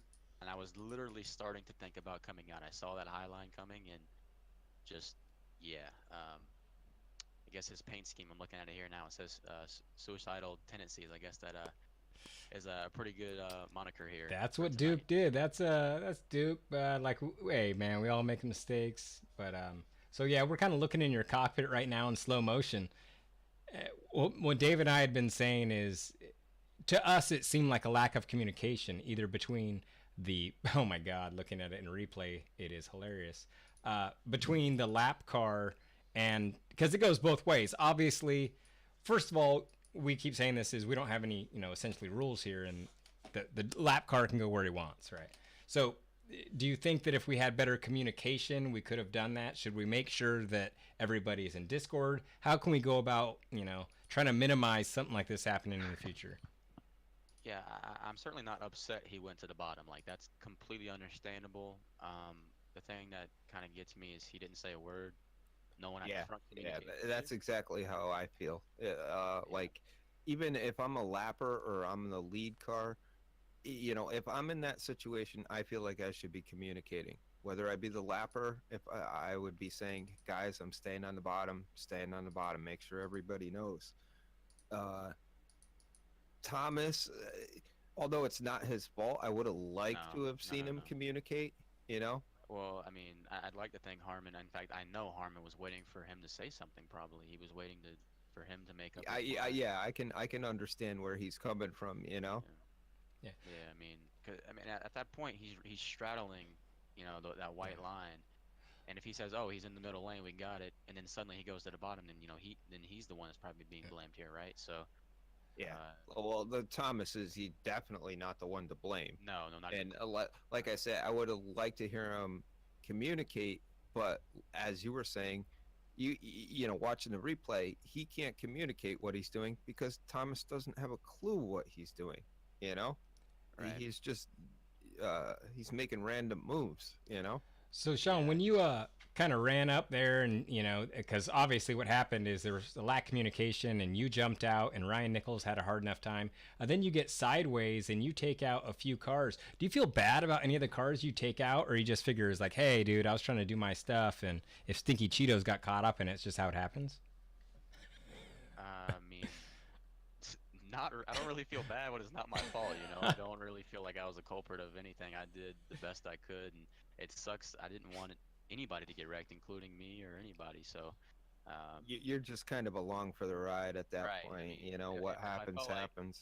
yeah, if I felt like I was the reason this happened, and I don't know if Brian's trying to bait me into being a little bit mad here or not, but I felt like if it was my fault, I certainly would be really disappointed in myself. And I'm not trying to make just good broadcast television, if that's what you're accusing me of. I have no idea. I'm just saying that, you know. Next week on iTwitch Racing. Obviously, I was just busting on you. I mean, there's nothing you could do. But honestly, dude, at the end of the race, man, when I saw you hooked up with Thomas and you already told us that you had a plan with Thomas, I didn't think that anybody could get around you because the 33, 12, 32 didn't have enough help to really get around there. So I was wondering when you were going to try to take Thomas. So you didn't quite get that opportunity. You're super fast. You're fast every week, dude. So I also had a question about the fuel mileage. How close were you guys? We would have been fine, but if that last caution, obviously not the one that I was taken out in, because that didn't matter. But the one before that, if that caution had not have come out, I definitely probably would have ran out about halfway through the final lap, I believe. And yeah, so we were close. all right, man. Well, Sean, yeah, it's a heartbreaking end to that race. You guys raced for a couple hours for that end, but super speedways, you never know what's going to happen. But we look forward to seeing you at Dover next Sunday. Yeah, looking forward to it. Thanks, guys. All right, brother. We'll see you. All right, we'll catch you then, buddy. All right, the always classy number 13, Sean Hughes in the Capital One Chevrolet. Who else we got, Dave? Oh, let me take a look. See. Joe Petrick is MIA because Joe didn't want to talk to us. Joe is in the camper. We tried to follow Joe, but he just took right off. We can't. He shut the door in our face. Let's see if J.W. Miller's still around. J.W. Miller, we pulled you down to the booth. How's it going, buddy? Hey, it's going all right. So, how was your race tonight? Well, it's really too bad. You know, we were up there fighting for the lead, and you know, fortunately, McCauley didn't hold his line, and we ended up wrecking. But other than that, you know, we had a good race. Yeah, that was kind of a disappointing finish, but you were up there all night. I was about mid-race. You were my pick for the race, you know, after your big win Friday night, and really thought you had a solid shot. I did notice after, like midway after I was talking about that in the broadcast, that you had a little nose damage. Where did the nose damage come from? I'm not sure. I must have got somebody somewhere in there. It's all kind of, you know, when you do 100 laps, they all kind of mesh together. It definitely didn't look like the damage was holding you back. You were still able to push forward, you know. But I was really, you know, gunning for you there to be there at the end. Yeah, you know, we made that move with a couple left to go to the outside, and having Wilms pushing me, we were doing really well there, but Yeah, Too man. bad we couldn't finish it out. But That's a bummer. Hey, restrictor plates are a heartbreaker. You know, look at the race today. I mean, not that it makes it any better. It's, man, these things are a crapshoot. Mistakes happen, but we know that you got the speed. You were up there today. We look forward to seeing that number 33, Pappy. What is that? Chevrolet on next Sunday at Dover. yeah, thanks, man. All right, bro. We'll see you. All right. Let's see who else we got, Dave. Let's talk to Joe DiMaggio, or Joe DiMaggio. I've been drinking a little bit, so we're gonna call Frank DiMaggio Joe DiMaggio if we can get the 24 in here. I think he's gone. Yeah, he bailed out. All right, he's bailed. Let's talk to the 9 of Justin Morton. Justin Morton and the number 9. How's it going, buddy? You going better? Yeah, so I didn't quite see where you finished, and obviously there was a lot of things that happened there at the end, but talk to us about that whole draft package, your race, and the season opener in general. I don't like this draft package. I'll just be blunt with that. I don't like it. I'll take the trucks any day. Justin, you're the first driver that's come in here and said that all night. What's going on? I don't know. I just don't like it. I don't like that you I'm can't just get kidding. up to the... I'm just kidding. All Yeah. the drivers hate the draft package right now. Yeah. Yeah. Well, it's definitely tough, but how for people that haven't played since the update, or they're unfamiliar, how is the outside line in the Cup cars currently in iRacing? Yeah, it's not good. I think I saw some people talking. It's like if you had 4, it's like you could start to work, but it just It's not necessarily 4. It's got to be 4 cars that work very, very good together, and I think that's what's a little disheartening, Brian, if you want to see how I finish, you can check out lap 93. Oh, geez, we're gonna have to look at lap 93. First of all, Pensa, hey, thank you for the follow, man. We appreciate it. I'm a little bit late on that, but yeah, we broadcast racing every week, the USRC Cup Series and the Friday night Gear Jammer Truck Series. But yeah, dude, you were fast, dude. I mean, you were always working that outside line, which I would have done the same thing as you. Is you got time, you took the 96 laps that we had or whatever, and tried a bunch of different packages. I would have been doing the same thing. But hey, we're going to Dover next week. We know you're a road racer type guy, but how are you at Dover? I love Dover. Love Dover. I love Bristol. Sounds like it's shaping up to be a good race because we got a lot of drivers in here that love Dover that we've been interviewing. Dover is one of the few ovals I actually have a win at. So where'd you end up finishing tonight? 13th, something like that. So as we were talking about before, is usually you'd say, hey man, it's a long season and all that. We're in an 8-week season, right? Because we're in the spring segment. You only have 7 races to go. What's your plan from here on out? Get some stage points and go win at Dover? Yeah, go win, go fast. All right, man. Well, hey, Justin, you're always fun to watch, man. I thought we would have got a better finish out of you, but super speedways, nobody knows what's going to happen. But thanks for talking with us, and we'll see you next Sunday. Yep. All right, Justin Morton and the number 11. I thought we changed the number to 9, but that's the number 11. All right, let's see who else we got here, Dave. Let's do you think we could talk to Dog yet? Dog might be too ornery. Maybe we shouldn't. Let's talk to JT. I didn't see much of JT. Was he even racing? All right. Well, Dave, that might just I think that's gonna do it for tonight. All right, that was hey, it was a tough finish to that race, man. But we had a lot of really good racing, a lot of good runs. I wish I could say that with all these drivers that either hate Dover or the few that we talked to that love Dover. It looks like it's going to be shaping up to be a good race next week. Yeah, it's looking good. Let's before we go, let's take a look at lap 93, and let's see what old Justin Morton's doing. Justin just looks like he can't get it done as Duke is. I'm just talking trash on you. And let's see. Duke's going to go on the outside of the 11.